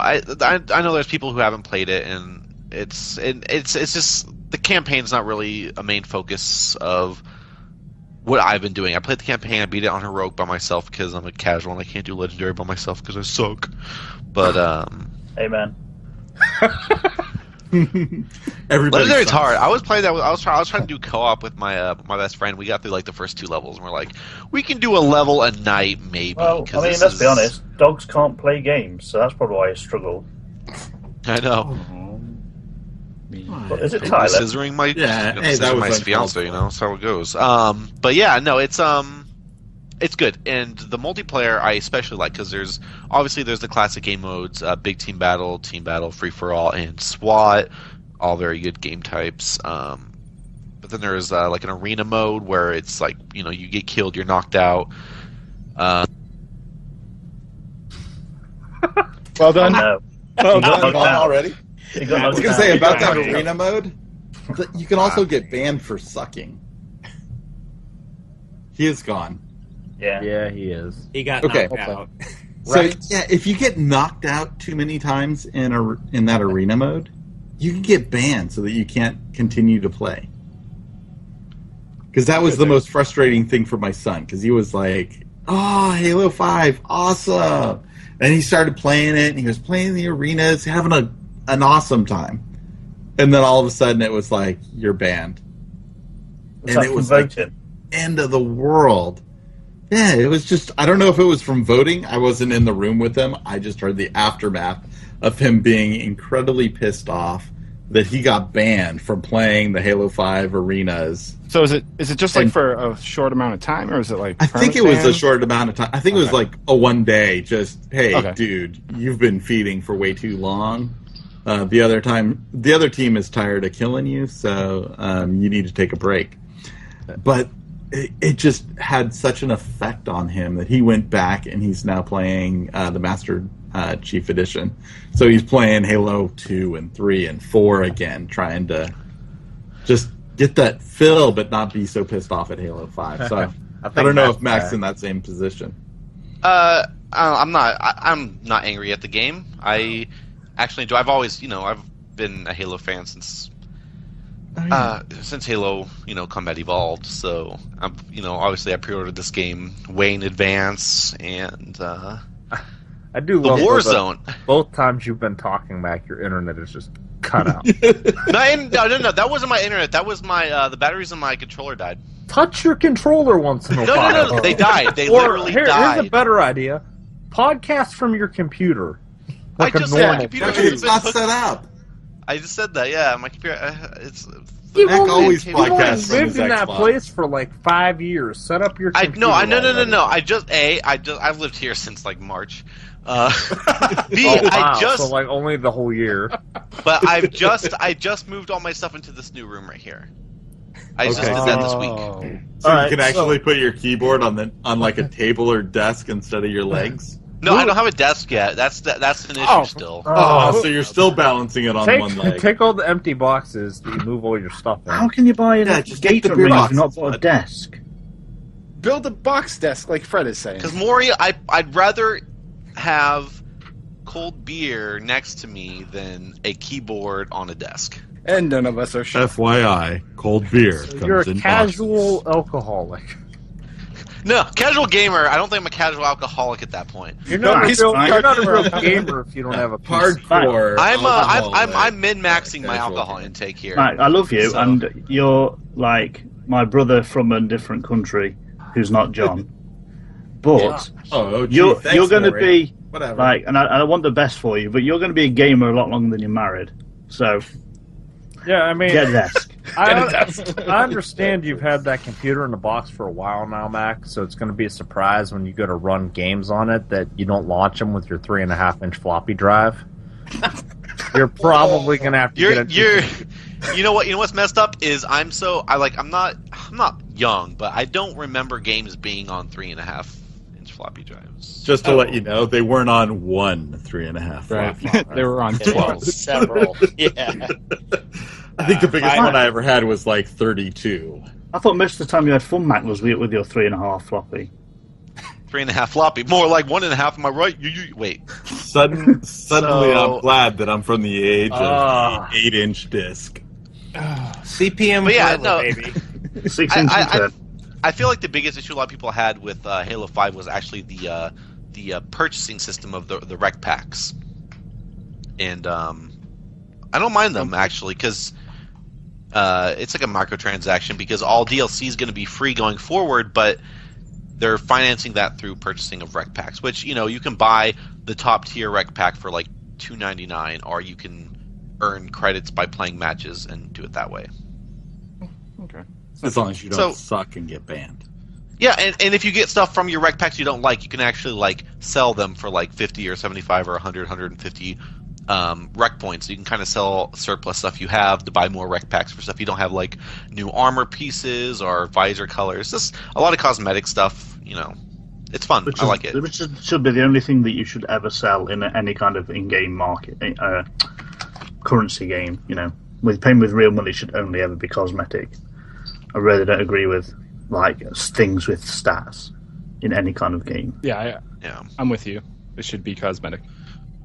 But yeah, I mean, all in all, I still think I don't think it's as well made in certain aspects as the original Halo trilogy, but I do think it's an improvement on Halo 4. So if you enjoyed Halo 4, you'll like Halo 5, and if you thought Halo 4 was a little lacking, I think, but you're still a fan of the franchise, I do think it's worth playing. So still not Bungie's Halo, but better than what Microsoft did. They're getting there. They are getting there. Bungie would have never had Locke punch Chief in the face and crack his face visor. Just saying. True. Fair. Locke's kind of a badass, though. No, because cool. if it was true to their lore, the Master Chief would have been like a foot taller than Locke, and he would have just destroyed him with like one little tap. Well, that armor adds a little bit of hype. Locke was nobody, man. Locke was a loser. We should never see Locke again in another Halo game. Shut down. Wow. Dun, dun, dun. I also do like how... Speaking of losers, why is Assassin's Creed listed on your list? Because I bought it with money. And he's still waiting to play it. Mike, well, do you remember our mantra? I beat it. Mike, do you remember our mantra? I didn't pre-order it. Only let John buy Assassin's Creed. No, it was Uk Ubisoft.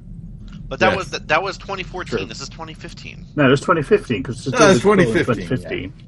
No, we were saying it for the last holiday show. So were we saying it for 2015? Because I also got Far Cry 4. I don't know. No, it's forever. Well, Mac, I have to say my console came with 2 Assassin's Creed games, and I can proudly tell you I didn't load either of them. My console came with I got it didn't come with a Black Flag and Unity for free. I used to listen to Black Flag like crazy. Black Flag is great. Yeah, they are. I just turned it on and I just put on the sea shanties and sail in a circle. All right. Oh, come on, Henry Rollins was awesome. Read your last bullet point because you actually played something good here. Destiny? What are you talking about? Yeah. Destiny, yeah. Actually, it's better. It was the new expansion, the Taken King, was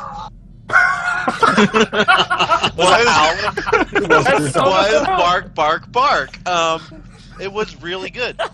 It gave backstory, which a lot of people that were playing Destiny were thinking was very lacking, was an element of story. What do you mean? They actually put the MMO part into the game. This plot. It had RPG. Whoa. I don't believe that Destiny was ever marketed as an MMO. Yes, it was.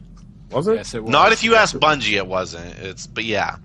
But yeah, no, they added a ton of new stuff. The leveling system, it's not based off like completely light. Like light is always a factor, but it's not so heavy there as it was before.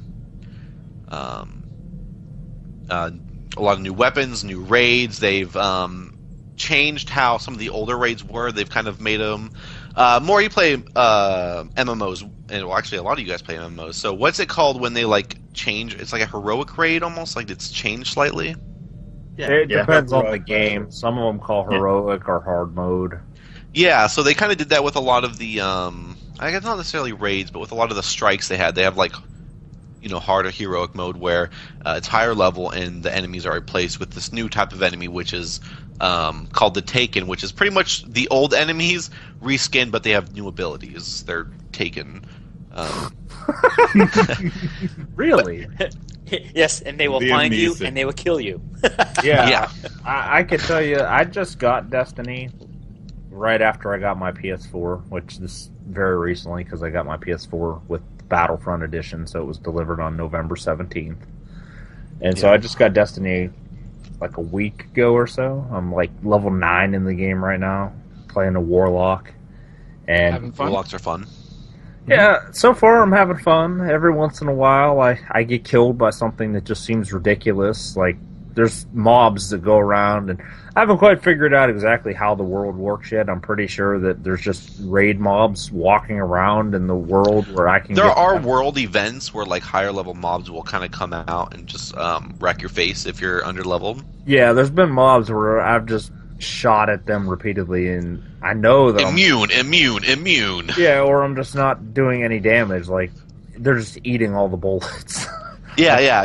If you're like, I think it's if you're a certain level underneath them, it'll be immune. Also, if you're shooting them, if they have like a specific type of shield and you're shooting them with the wrong type of ammunition, there's arc damage, solar damage, and void damage. So they have like a void shield and you're shooting them with that's from non-void Smart. weapons. Yeah. Wizards really hurt at low levels. Yep. Getting Wizards messed are up a with those. pain. They kind of remind me of those things from Harry Potter that fly around and Dementors. Yeah. Why do we all know that?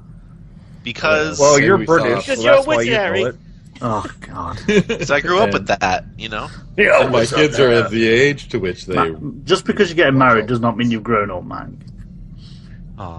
Yeah, you're My not advice grown for up Molly. until your computer is set up on a desk, sir.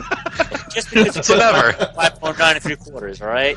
And while you're at it, get a flat screen monitor and ditch that one that just has green and bright green as the only colors. Monitor. I have it hooked up to my TV. Amber. Oh, you are such a casual these days. These days. But yeah, no, the Taken King was good. It added a lot of stuff, and it was the first time I actually ever did a raid in Destiny, and it was fun because I failed it a whole bunch of times before I finally figured out the mechanics and beat it. And it was like rewarding. It was rewarding to actually beat it.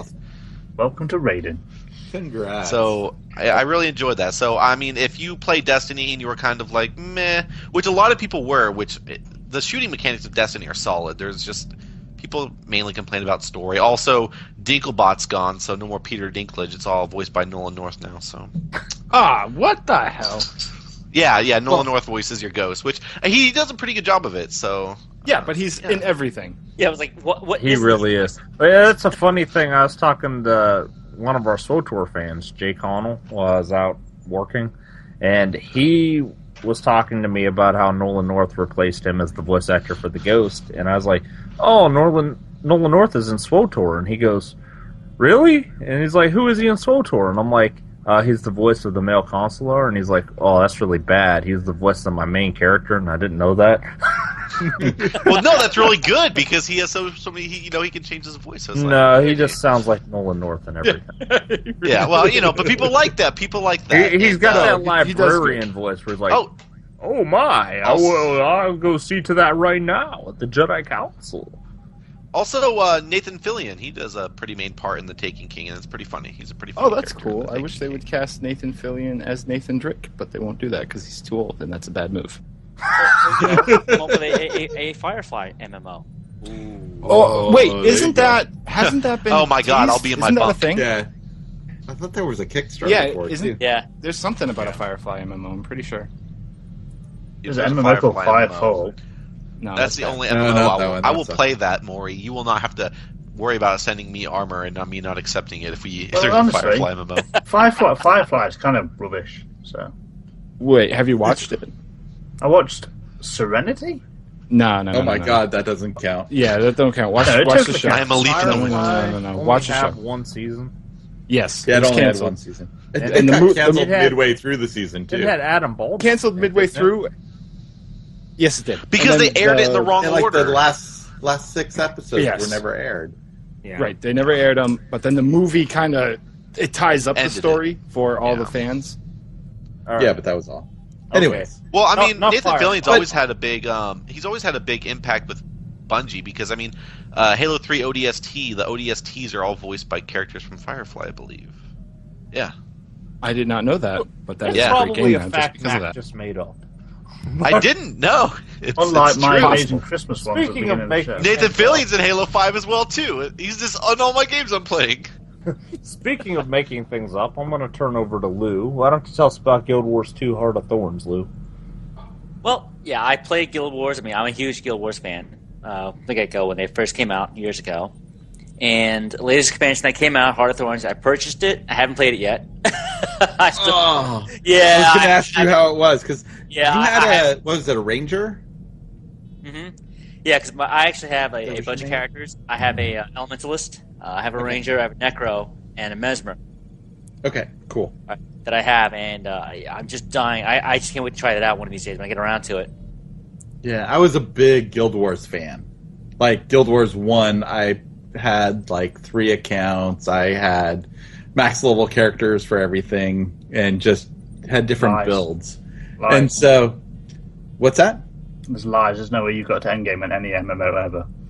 Yeah, no, Guild Wars, I played Guild Wars seriously for like, I don't know, 3 years. Guild Wars wasn't really an MMO, so it's okay. Yeah, it only had a little 20 bit levels. different. Yeah, if Yeah, you it only had can't 20 levels, and if you can't jump, it's not an MMO. Exactly.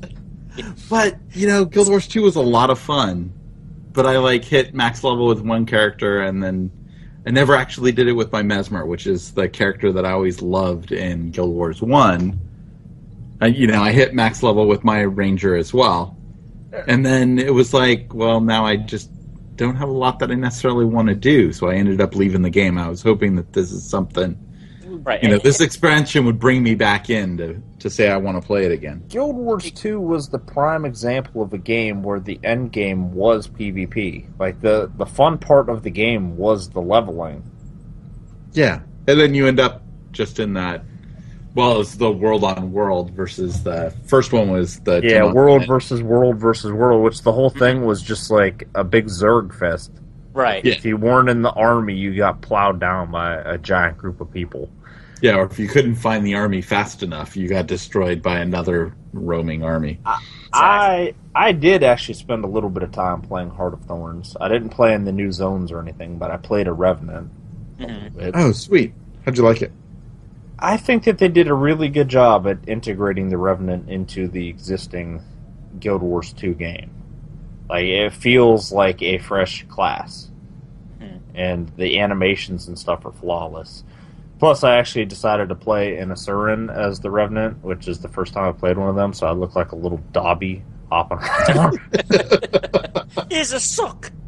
That was my Elementalist. Oh, so, damn. yeah, I understand completely. I couldn't understand if I was more Dobby or, like, Stitch from Lilo and Stitch. Stitch. Stitch, yeah. Yeah, I put go my with Stitch. Asura like they're Stitch. Yeah, they definitely look like Stitch. Yeah. Stitch, voiced by the lady from the Guild, right? Oh, why can't I remember her name right now? Felicia Day. Oh, Felicia Day. Yeah. What? You guys are so nerdy. Yes, we are. Why do you know voice and stuff? Like, that's such a casual thing to do. Like, Codex. Codex from the Guild. The Guild web show. What? Well, and Felicia Day was on Eureka too. So Eureka, good stuff. Eureka's Castle Yeah, exactly. With the big green dragon? in Batley. Yeah. I'm game. What's interesting about Guild Wars 2 is that, you know, they sell you the box and then they let you play with no sub, and they manage to make money and add additional content, the living world, as they go along. And it's like all these other games try to be sub, and they fail as subs because apparently either it's only Final Fantasy 14 and World of Warcraft that have the magic formula, and they go to free to play, and so many times they botch something in free to play, and I'm like, here's Guild Wars 2 that's doing it right and keeping their customers happy. Why don't you model yourself off of them? Right. Yeah, and that's what I understand. Well, Because a lot of things that Guild Wars 2, has in there, even in Guild Wars 1, having their online store, a lot of it is purely cosmetic. It doesn't affect your game whatsoever. It doesn't affect anybody else's game whatsoever. And, like it, love it, hate it, doesn't matter. Guild Wars is still around. Yep. This franchise is still where it's still financially successful enough to where they made Guild Wars 2, where they made an expansion. All right, and it's not going anywhere. And I like to use Guild Wars 2 as a perfect example of games that have scaling. All right, that we'll talk about later on when talk about Star Wars: The Old Republic. That they recently introduced. All right, it's one of the few games where they introduce scaling to where you go to a low level zone if you're a max level character. All your skills and abilities will scale appropriately to reflect the fact that you're in a low-level zone, so you're not overpowered, you're not some demigod roaming the battlefield or roaming the area, just killing everything in one shot. But it's also a game that remembers, hey, yeah, we know we scaled you down to level 25, so yeah, every now and then we're going to give you something that your level 80 can use. Yes. All right, and that is the one fault I find in a lot of MMOs that try to mimic this pattern. Is like, if you knew you were going to introduce a scaling system in the first place, you should have developed a routine for the loot table to realize, hey, bear in mind this is a scaled down character. They still need gear for their appropriate level. Right. And for the life of me, a lot of these games they just play it out, they fail. Right. And I don't accept, the technology is like, no. There's a game right here that does it. They plan for it. You tell me you plan for it, you can plan for this? Come on. Well, from someone that's like not really, I'm not very consistent with MMOs. It's not something I've not reached endgame like Will. But Guild Wars 2 was definitely a lot of fun. One, because the way you went around and you did quests, like I forget who just mentioned it, but they were saying that the leveling was the fun part. It is actually fun, and you can actually clear the zone fairly easy. You know where to go, you know where the stuff is on the map, you go, you do it. But then the other thing is, it's an MMO, and it wants you to play with your friends, and you can actually do that. Like, I don't have, like, if we were playing with Guild Wars 2, Maury, I wouldn't have to worry about you out-leveling me, because then you could just come and drag my butt through the rest of the content. Actually, you have another option for that, John. If you guys both have a quest to kill a frickin' dog, you can kill a dog and both get credit. And do it together, right? What's wrong with you? Well, or whatever it is, It doesn't matter what the quest is. You get credit for being in the area, which is nice. Rift it's have not like a that metric toxic system as well? Mm-hmm. Yeah, it's in the metric system. Yeah, you're right. And they're all vegans too. Or you harvest a node. Everybody can harvest the same node.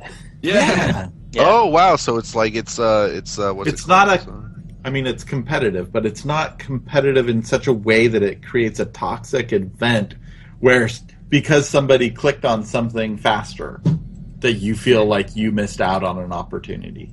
Well, that's why I like those ones that have instanced loot, because then I don't have to be like, oh, well, I didn't get this, but this guy got this, this tank got this, DPS weapon, and he rolled need, even though, like, why did he do that? You don't have to worry about. That's why I like instanced stuff like that, like you said with but I've never actually seen instanced resources, like you said, those nodes. They're not instanced. Everybody can get them. Right. Well, they are. Well, that's They're what I mean. Like, what I'm saying is, like, in ESO, if I get to an iron ore in ESO before Maury does, I can harvest it, but he can't. Yeah. But you're saying in Guild Wars, both people are able to harvest whatever it is. Yep. I like that. That's good. It's like it doesn't discourage other players. No, and you don't hate the random guy that's running around.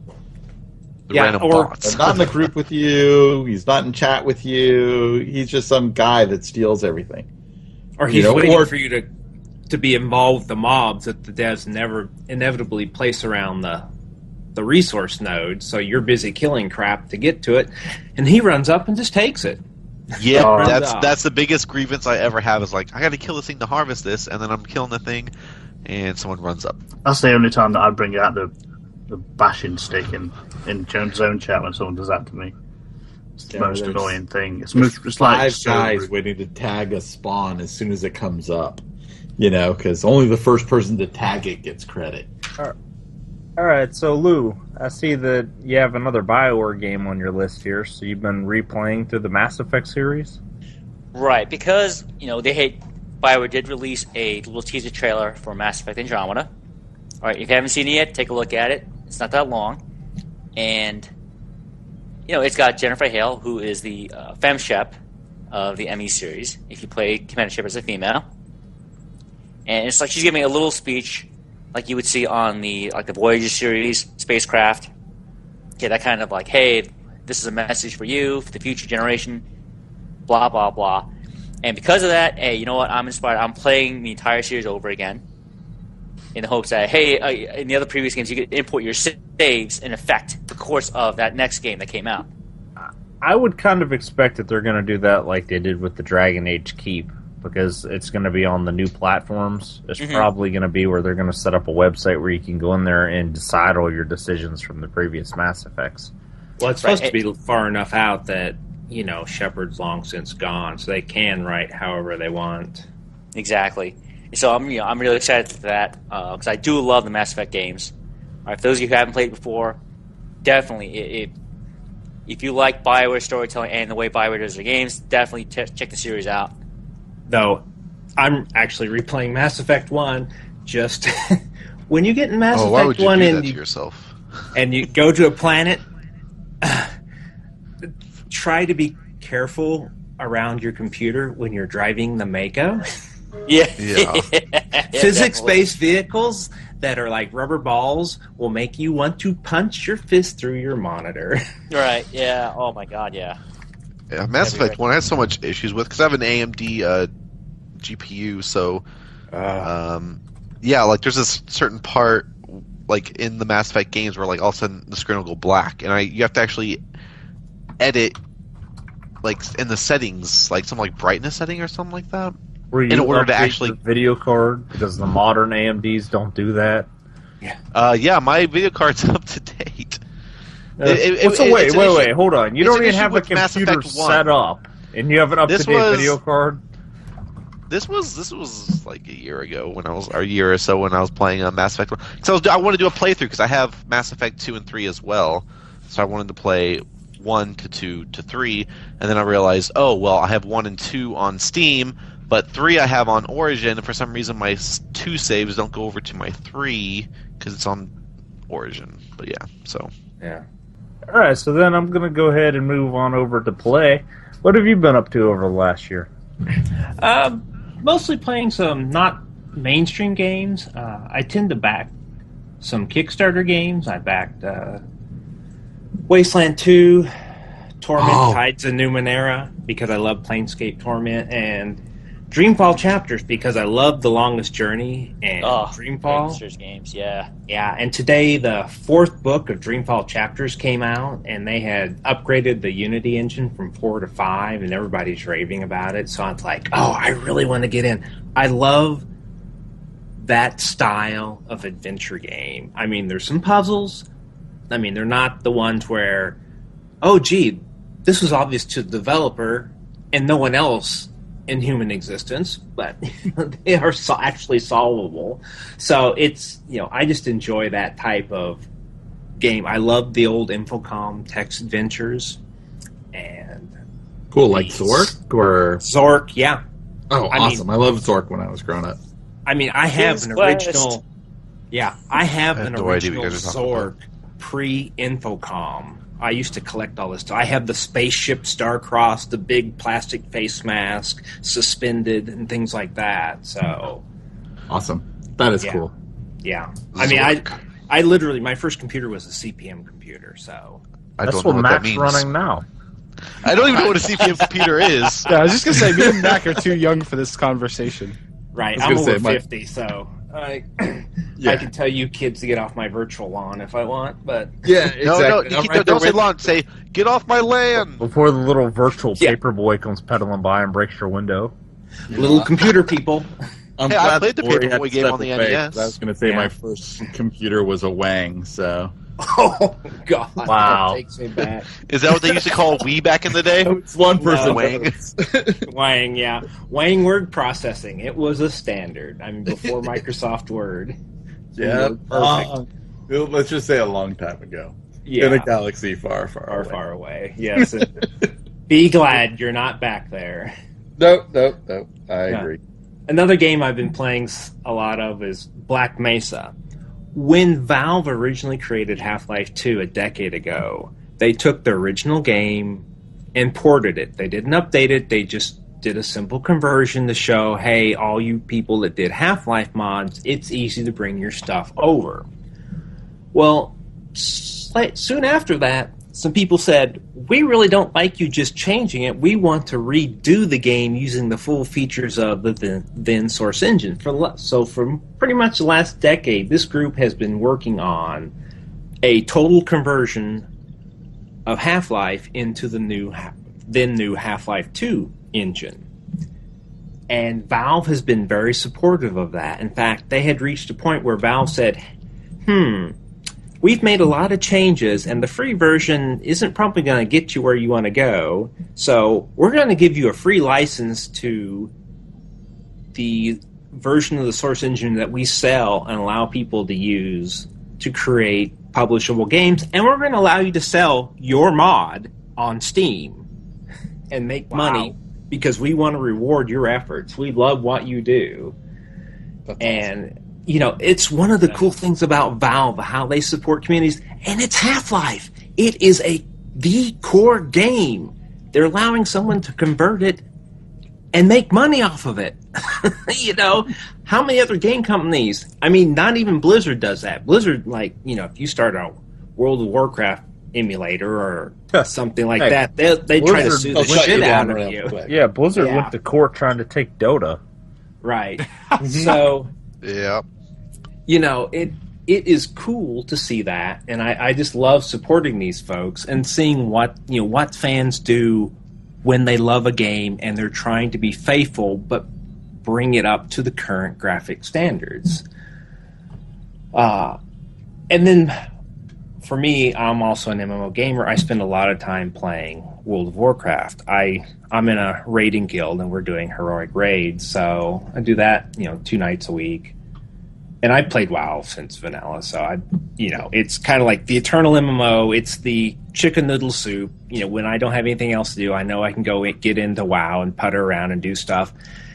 And I don't necessarily play it because it's a great game, but I play it because I have a lot of cool people in my guild that I like playing with. So, that's the main draw there. But I like how Warlords of Draenor turned out leveling and stuff. The in-game content was kind of because you hit a level 100 and it's like this cool leveling experience for Warcraft kind of died at that point, and you're like, what do I do?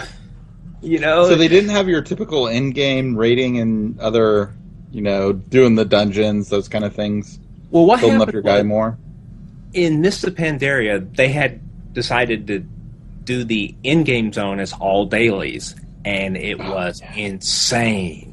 That's when I left, with all the dailies for Miss.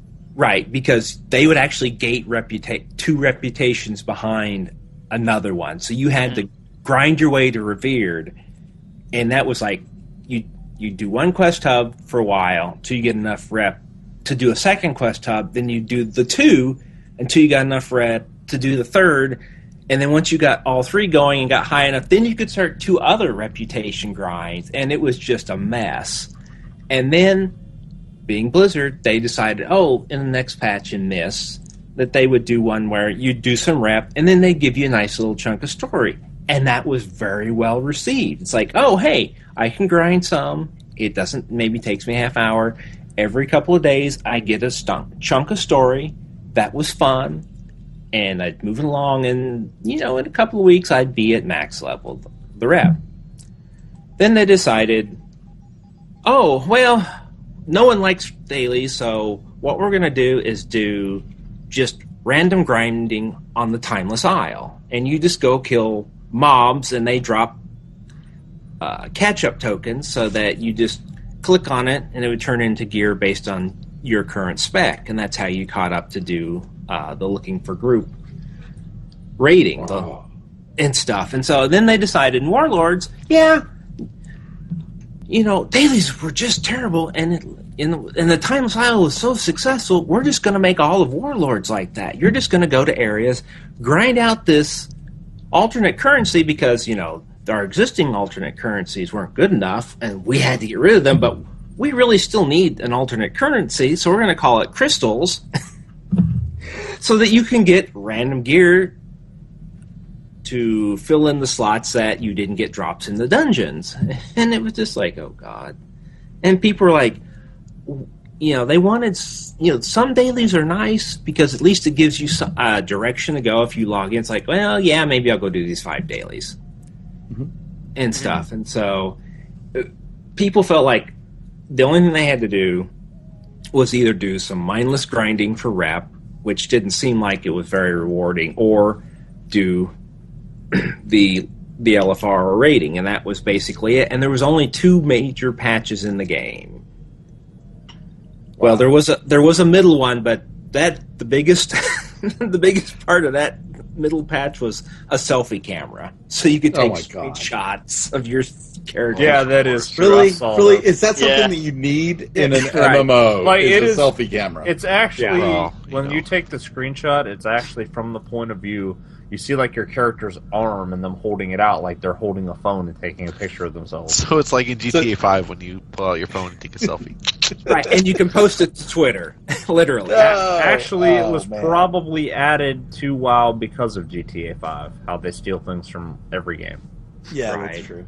So what you're saying is I didn't miss much by buying Warlords of Draenor and never playing it. No, the leveling from 90 to 100 was probably Blizzard's best. It's the quests are so always a lot compared of fun. to other. If you like Secret World or Guild Wars or SWTOR's leveling and the story content, World of Warcraft is going to feel mediocre, but it is the best that Blizzard has done. It really is a good experience. Unfortunately, it's one of those where I've done it on one character. The second character is okay. The third character, it's really stale at that point. So how is the story in World of Warcraft in general? Because I never played it, but I saw like the preview for Warlords of Draenor, and I think I fell into their trap with those beautiful cinematics they have, where I bought the game and Warlords of Draenor because I'm like, yeah, and then I started playing it for like a week, and I'm like, oh no, it's not this at all. It all depends on which expansion you're talking about. Certain expansions had very rich and deep story that you could easily get into.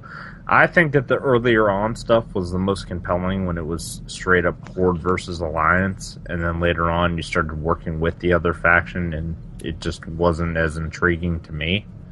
Yeah, I'm with you there. That was Mr. Pandaria for me, where you're really working with the other faction to kind of, you're on the same island, you interact more, it just seemed weird. Yeah, and the problem with Myst, too, is they revealed who the end villain was very early on, so you really knew what was coming, and there was no big surprises. Well, and as much as I wanted to kill Garrosh, I couldn't stick around long enough to actually do it. And you don't kill him. You just defeat him, and he's put on trial. And all the events sucks. And all the Justice! and all the events of the trial happen in a book, and the consequences of them that set up Warlords of Draenor happen all off screen. Oh, so it's like, okay, that's not satisfying at all. No, that really sucks. Yes, I'm assuming Christy Golden made the book, but well, yes, and it's from what everybody says, it's a well-written book based off of the Nuremberg trials, but still, it's major stuff happening that you don't see in game, which is disappointing if you love the lore. Yeah. And Warlords was very rewarding if you were involved with the lore because you got to see it from a different perspective. For example, you got to see the orcs, who, if they did not decide to drink the blood of Manaroth and become fel-tainted, you got to see the Draenei who didn't go through the horrendous devastation that the fel orcs created. You got to see the Draenei culture before it was destroyed. Before you had this remnant of people fleeing for their lives. Because your player character ones are the hardened survivors, the ones who have gone through hell and back, and have lost everything and are holding on, and the ones you see in Warlords are the ones who have not gone through that hellish experience. Okay, that almost makes me want to play it. Just because I like the story so much. I love the story of Warcraft. Yeah. The lore is something that was really cool with Warcraft and the extended books. They're all great. Well, and and it feels like in some ways that they were revisiting this so that players would be re-familiar with it, because if you played Warcraft 1, 2, and 3, for example, you'd know who Gul'dan was and who Gromash was and stuff like that. I know him from Hearthstone. Right. And you get to see them in a way, and then it also feels like they were kind of setting this up so that they're more in people's forefront of the fans' mind for the movie coming out. Which is interesting because when talking about BlizzCon, I saw the movie trailer, and I'm like, okay, it's a typical fantasy movie. I'm not so big on it. But my significant other saw that, and she goes, I would actually like to see that in IMAX because that looks really cool. And I'm sitting there thinking, wow, the Legion trailer was what really excited me because of the game, and the movie is just kind of like, eh. So it's interesting how different facets are playing out to different groups on that. That the movie potentially has the chance to bring in a lot of people to Warcraft who weren't really interested in the game so much. Do you think with the people they're trying to bring in with the Warcraft movie, they'll announce World of Warcraft 2? No, no. They know what happened to with EverQuest and EverQuest 2. They will continue. You don't want to split your population, right? They will continue to refine their engine and do that. I mean, Legion. I mean, if you look at what's in Legion versus what was in Vanilla, I mean, they are effectively EverQuest and EverQuest 2. And then Legion is truly fan service. They are pulling out everything under the sun to make the fans happy. The Emerald Dream. We're getting our dance studio? Well, not quite. All right, okay. We featured a lot of WoW talk now, just like the Star Wars conversation early on. Right. You had a couple more things you wanted to mention here, Pallais? Yeah, I just want to give an honorable mention to GOG's Galaxy app. It's an excellent alternative to Steam if you like to buy some independent or even games like Witcher 3 DRM free. GOG is a great place to go because once you buy the copy, you can download it and it's DRM free, so you can back it up and reinstall it whenever you want. So if Steam's very light DRM bothers you, GOG's an excellent alternative. Oh, nice. I bought a game one time from it was either GOG or Green Man Gaming, and it was like a pain to figure out how to log back into my account and re-download the game sometimes. Right. Yeah, GOG Galaxy, though, I agree. It's definitely, they're doing some good stuff with GOG, and then not only that, but that's where I bought Witcher 3, because going through GOG, because GOG is run by CD Projekt Red, so going through them, there was a discount on the game. Right. Oh, nice. And I just wanted to mention what might have been, if you've ever played No One Lives Forever 1 and 2, it almost got re-released by the same folks who did System Shock 2, but unfortunately corporate apathy between Activision and Warner Brothers screwed us out of that.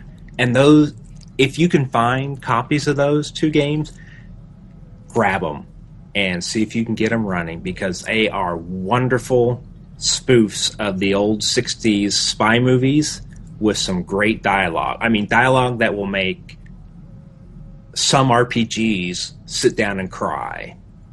And they're just fun games. They are some of my favorite games, and I just so wish Night Dive Studios could have been able to bring them back to GOG and put them out there for a new generation. Yeah. So, okay. On to you, Fred. Yeah, I just have a couple things, and I'll be pretty quick about this. During the last year, I tried Star Trek Online for the first time ever. And I can say the ground game was pretty mediocre, but the space game was superior to anything that I had played in Star Wars The Old Republic. Oh. How's the space game running in Trek? The space game, you have a lot more control over your ship, and unlike in Star Wars where you just seem to shoot beams that are just lasers that are broken and just fly through space, in Star Trek you shoot like a continuous beam and you have to control it kind of, and you can actually make your ship go into stealth, which was a really cool mechanic. And it's free flight combat as far as so you're not on rails? Yes. No. You fly freely through space. And in SWTOR, the only PvE version they have is on rails. So Star Trek Online was massive improvement in the space game. But once you go to the ground game, it's just basic and what you would expect. So the Star Trek PvE space combat is kind of like this PvP in SWTOR, where it's you can just go anywhere. It's like Galactic Starfighter, only the maps are a lot bigger, and the PvE mobs are kind of smart in a way. Oh, that's cool. It's easy to lose them if you like fly away and stealth, but if you don't stealth, they will really mess you up pretty quick. So you got to be tactical about how you attack them and in what order you pick them off. And I just thought it was pretty cool because the space game actually had me intrigued, and it's very beautiful scenery. Like the space combat in Star Trek Online actually looks prettier than the space stuff in SWTOR 2. And then the other thing I wanted to mention is Final Fantasy XIV. Jay Connell, who I mentioned earlier, actually talked me into trying it over the last year. That's the MMO, right? Yes. Mm-hmm. Okay. And I got in there right around the time Heavensward launched. So I just got the base game and Heavensward. And I started playing it. They had a pretty unique race. It was kind of like an elf, but instead of having pointy ears, they actually had horns on them and some dragon scales in places, called the Auron. Okay. And what I learned, it was something I didn't already know, was every Final Fantasy game is a different world, all in of itself. Sort of. Yeah. With Some of them tie callbacks together. to the old stuff, yeah. Well, like, arguably 10 and 7. 10 is a prequel to 7, arguably. And then 11 and 14 take place in the same universe. No. 11, Yeah, the 11's a different place than 14. 14 has, when they remade it into a Realm Reborn, they put elements of every Final Fantasy before it into 14. Okay, that's what it is. Just to really play on nostalgia. Well, but what I wanted to mention about Final Fantasy 14, we talked about Elder Scrolls Online earlier, which has a console version and a PC version. Final Fantasy 14, you have to buy the game on whatever platform you want to play it on, like PC and console, but you can play the exact same characters on both platforms. Right, and you can interact with people playing on PlayStation on PC. Yes. But That's cool. The weird thing is, like, if I wanted to play on my PlayStation, I still have to buy a copy of the game for PlayStation, even though... Yeah. And I don't know if one subscription carries you for both, but It does. Yeah. Well, I do know that the cool thing about Final Fantasy is they also offer a cheaper subscription option for like $12 a month, where you only get one character slot, but you could play every class as one character, so that's all you need. Oh, I did not know that they offered that lower. That must be new. Something with Heavenly Sword, or is that what it is? Heavenly Sword? Heavensward. Heavensward. Yeah. So was that what? Because that wasn't in there when I was first playing. It was still like the $15.99. Yeah. But I was playing Final Fantasy 14 at the beginning of the year too. I really enjoyed the story and then like the dungeons, because like the quests lead you to the dungeons, where most MMOs they just seem like this separate thing. The story arc doesn't necessarily guide you to them in some MMOs. But in this one, it really led you to them, and it gave me incentive to actually find people and do them, and it was actually a ton of fun. And I tried it, the beta on PS4. It does actually control pretty well on a console. Yeah, and one thing I have to say on PC, it is one of the prettiest medieval MMOs you can get. Absolutely. Gorgeous lighting. Yeah. The only annoyance about this game is, especially when you're in a city, there are invisible walls everywhere. That there are. That sucks. Yeah, that's annoying. But everything else, like once you're actually out adventuring, really cool. Alright, so then we're going to try to be brief about this last bullet point, because this is the main focus of our show, and this is our holiday episode. But we wanted to clue you guys in case you haven't been following it. SWTOR, Knights of the Fallen Empire. This is it could almost be considered a relaunch of SWTOR. Whoa. I have not been following. I am interested. Yes. How you were talking about Guild Wars 2, the level scaling, that is now a thing in Star Wars The Old Republic. Oh my god. You scale to whatever planet you're on. We could all play together. And Yes. you only have to do the main planetary arc and your class quest to level up. You don't have to do any of the side quests now. They're all optional. Every dungeon in the game is tactical now, so you will scale to the level of the dungeon to do it. And when you get to level 60 to start the new Knights of the Fallen Empire content, it plays like a KOTOR game. Your decisions actually matter. And the first thing that happens at level 60, you lose all of your companions as you leveled up. And you start anew. You get new companions. Oh! Think Mass Effect 2. Think Mass Effect 2. My brother was telling me about this, and he said the same thing. Think Mass Effect, like you're trying to rebuild your suicide mission team. Right. Yeah. But they really stepped up their game with this. The graphics are a lot better in the coffee content. You know, level sync and all that affects the low-level stuff, but also, just for subscribing, you get the expansion for free. Ooh. And you get a free level 60 character. And I That's know sweet. I know this. Oh, go ahead. Will they boost like one of your characters that you already have? Will No, they boost that you have to 60? make a Okay. new character if you want to start at 60. Okay. But you start off with a full set of decent gear for that level. It's all blue and it's all Bind to Legacy.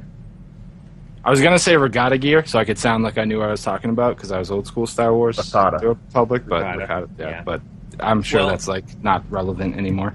Well, and the nice thing is, you can create a level 60, play it for a bit, and as long as you don't hit 61, you can delete it and create a new 60 with a different class, and you can try all of the advanced classes and see which one you like at level 60, and then play that through. As the new long stuff. that's really clever. As long as you don't hit level 61. As soon as you hit level 61, you're locked into that character.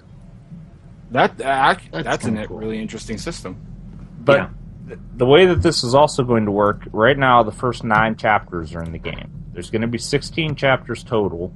The chapter 10 is going to come in February, and then they're going to release 1 chapter every month up till then. And then after that, they're going to come out the next expansion. And they're going to be implementing a system of subscriber rewards where you get a very popular companion that everybody loves in this story for being subscribed in January. You get Mako? You get No. Jar Jar Binks? Hey, Screw Jar Jar. All I care about is Mako. I'm telling you guys, if you liked SWTOR at all at any point, at least sub up, get that level 60, and play through the first 9 chapters of this. I will Because take your offer. People have been bombarding them with positive feedback about the story, saying that this actually feels like classic BioWare now. It feels like a KOTOR game. Okay, I already was kind of really feeling the story until I got to like level, I think I'm like 47 on a Sith Marauder. I just didn't have the drive to finish it, but if you're telling me that it's like old school BioWare, then I'm sold. I'll give it a shot. Yeah, don't even force yourself through on one of those characters. Just sub up, use your instant 60, and play through the story. Yeah, definitely. And then if you enjoy it that much, you could push your old characters up there easily. Yeah, I mean, for $15, I mean, if that's all you want to spend, it's well worth it. It definitely gives that you sounds it. And $15, I just so basically sub for a month and you get the first 9 chapters. Yeah, Wow. and then Even you if- will know if this is the style you like or not. And hey, you get through it and it's like, well, maybe not. At least you've had 5 or 6 hours of good game time, which tends to be typical for a lot of $15 games. So, And actually, the first time you play through it, if you pay attention to all the dialogue options and watch and listen to everything, it could take you upwards of 8 hours to play through it all. And from what I remember my brother telling me at Thanksgiving, like if the decisions you make are going to impact, like the decisions you made in the first 1 to 50 or 60, whatever it was, the decisions did not feel like they carried any weight, but they're pitching this as you are going to feel like these decisions actually matter, right? And some of your decisions from the 1 to 50 actually play a role in this story, too. Oh, good. yes, they're referenced.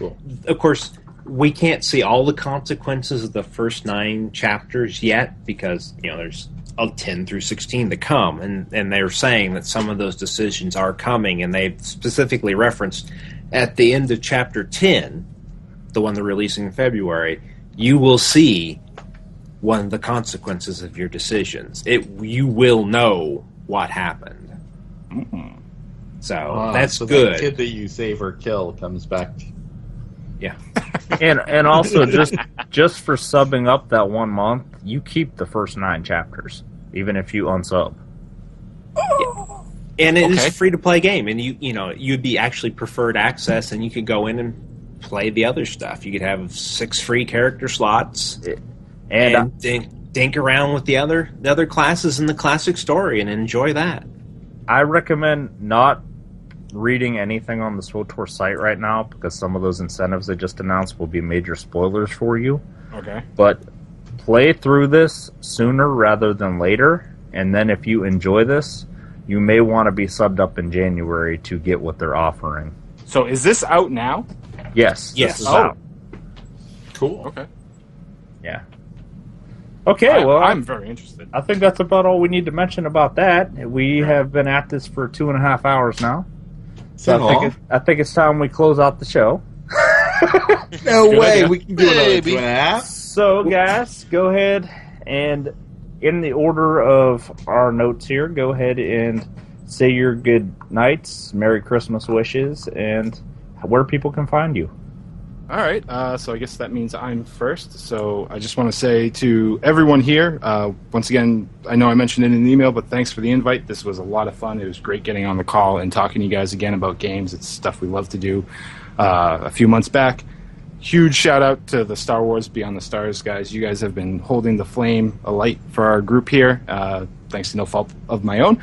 But so maybe there's some stuff in the future. I don't really know what I'm up to. You can find out if you follow me on Twitter, I guess. I'm kind of forgetful as to what my Twitter handle is, so don't mind me as I ramble on as I try and pull up Twitter on my phone real quick. And I just remember there was like a super janky that one time I looked you up for something. Yes, I'll help you, it was that. It's at jsupa508, if I remember right. Yeah, that's right, because I looked So up you Super can- 508 and it was like super janky or something like that. Yeah, Super handle janky. from He's like, him. where's the mystery machine? Super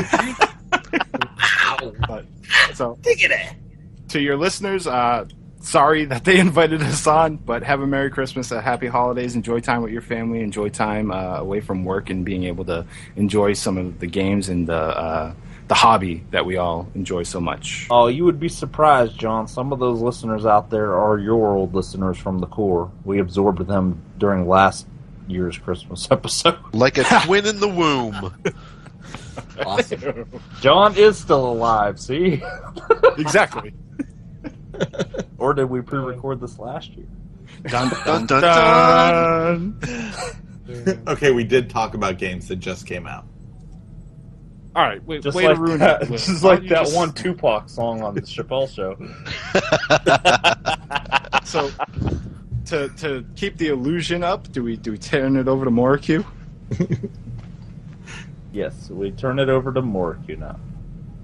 Okay. All right, guys, it's been an awesome night tonight. It's been really great to get back with all my friends and chat some games, because it's just what we love to do. So I'm going to wish everyone a very happy Christmas, and may the Force and the future of gaming next year be a happy one. I'll catch you guys next time. All right, You and can catch me at Moriq of Tamriel on Twitter, and maybe an NSG channel at some point. This is a link you guys should actually click on. No, Oh, God. go away. Nope. That's your cue, Will. Oh, that was my cue? Yes. Oh my god, I suck Your at this now. Moriq. My Moriq. Oh, God. damn, that pun was bad. Anyways, happy holidays, everybody. This is awesome getting together with, the whole staff almost of NSG and talking about games. It's been fun. I really want to do this again. So, if you want, please flood at Moriq of Tamriel with requests for more podcasts just like this one. So I'm trying to pull it up now because I don't remember how to spell at Moriq of Tamriel.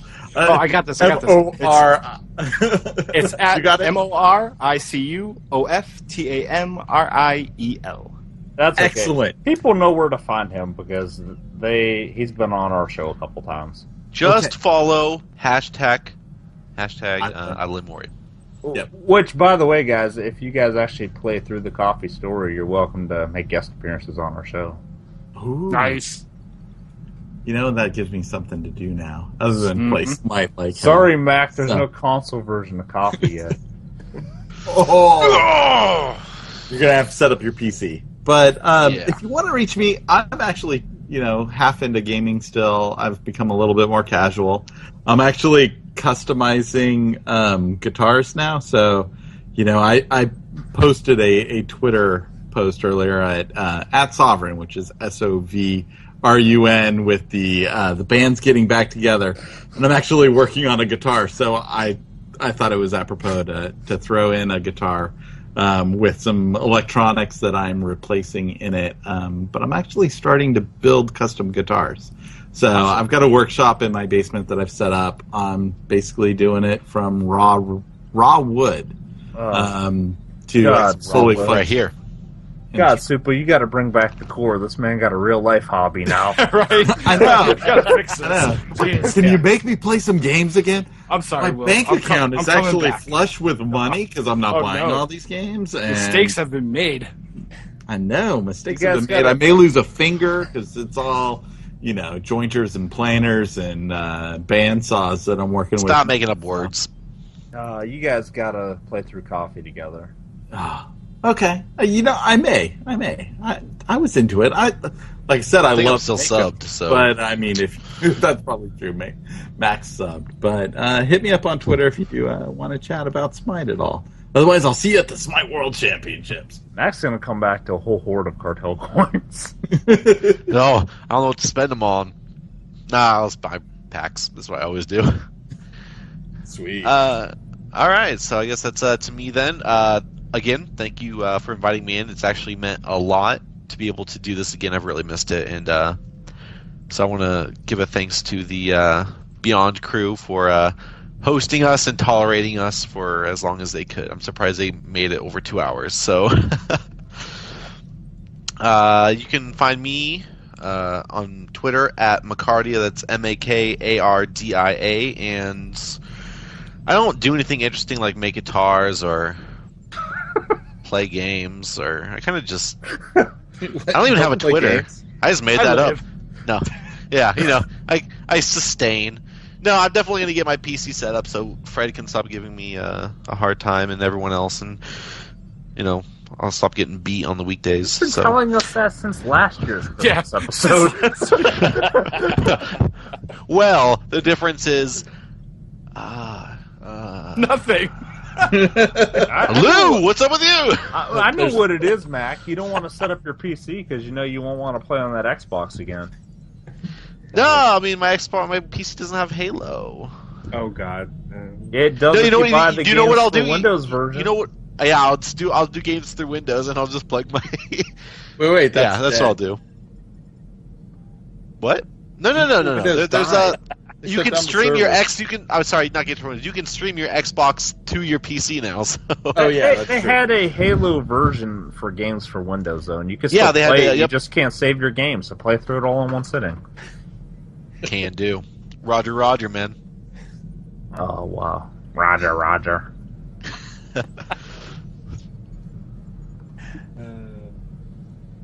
Well, wish people a Merry Christmas. Oh yeah. Yeah, Merry Christmas or, whatever you want. It's all good. I hope you guys all have a great holiday, listeners, and hopefully 2016 proves to be above and beyond 2015. Roger. That's you, Lou.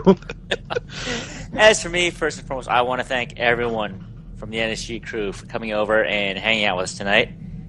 Thank you, guys. It was great being able to hear your voices again and talk to you about games. I really missed it.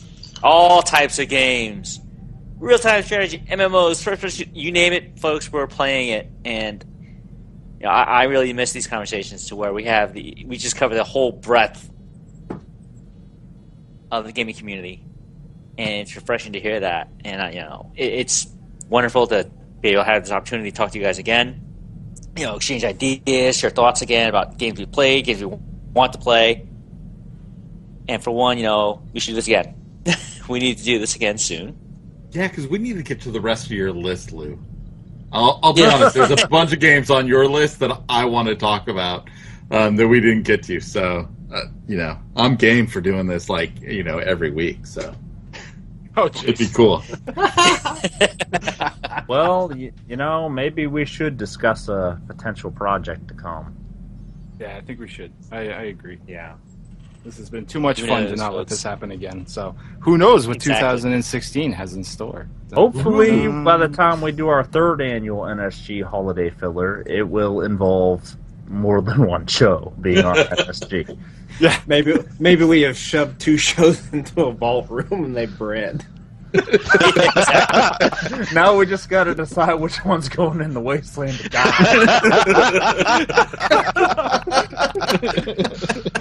Way to bring it full circle, Fred. Yes, awesome. Well, that's it, man. We've hit meta. We're experienced podcasters because we always end up where we started again. All right, and then I would like to point out that Pallais has been a great addition to NSG. He's been probably one of the best additions we've picked up over the last year. And I want to thank him for sitting here with us for almost 3 hours while we talked about really nothing and consumed the Christmas week. Oh, it's been fun. I enjoy these general gaming discussions because it's fun to hear about games that I don't necessarily play, but people have enthusiasm about, and it's been a blast chatting with you guys. Excuse me, I've got a cough here. And it's just fun. I've laughed so hard with the jokes and the cutting up. You've made me feel welcome, and I appreciate it. And to our listeners, I hope you enjoyed the movie. Since it should be out, will be out when this is released. And I hope you all have a Merry Christmas and Happy Holidays, and have lots to look forward to in 2016. And Fred? Lou, did you get to wish people a Merry Christmas? I will now. Merry Christmas, everyone, and a Happy New Year. Hope the holidays find you well. Get all the things you wanted. All right. That's our professionalism. We circled back and picked up the straggler. Absolutely. Exactly. No man left behind, Lou. Go get him! Go get him! Mac, Will, Super Mori, it's been great having you guys back.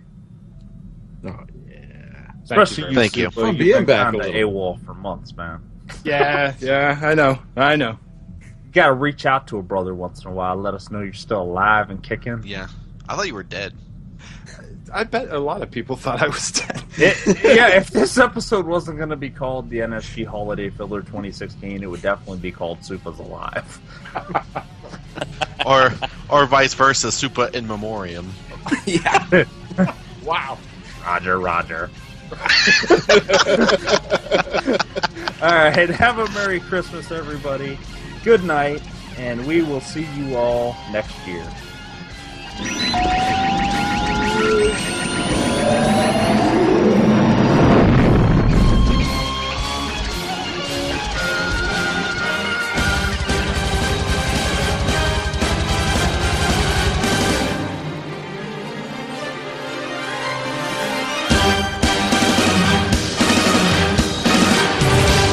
You've served your purpose.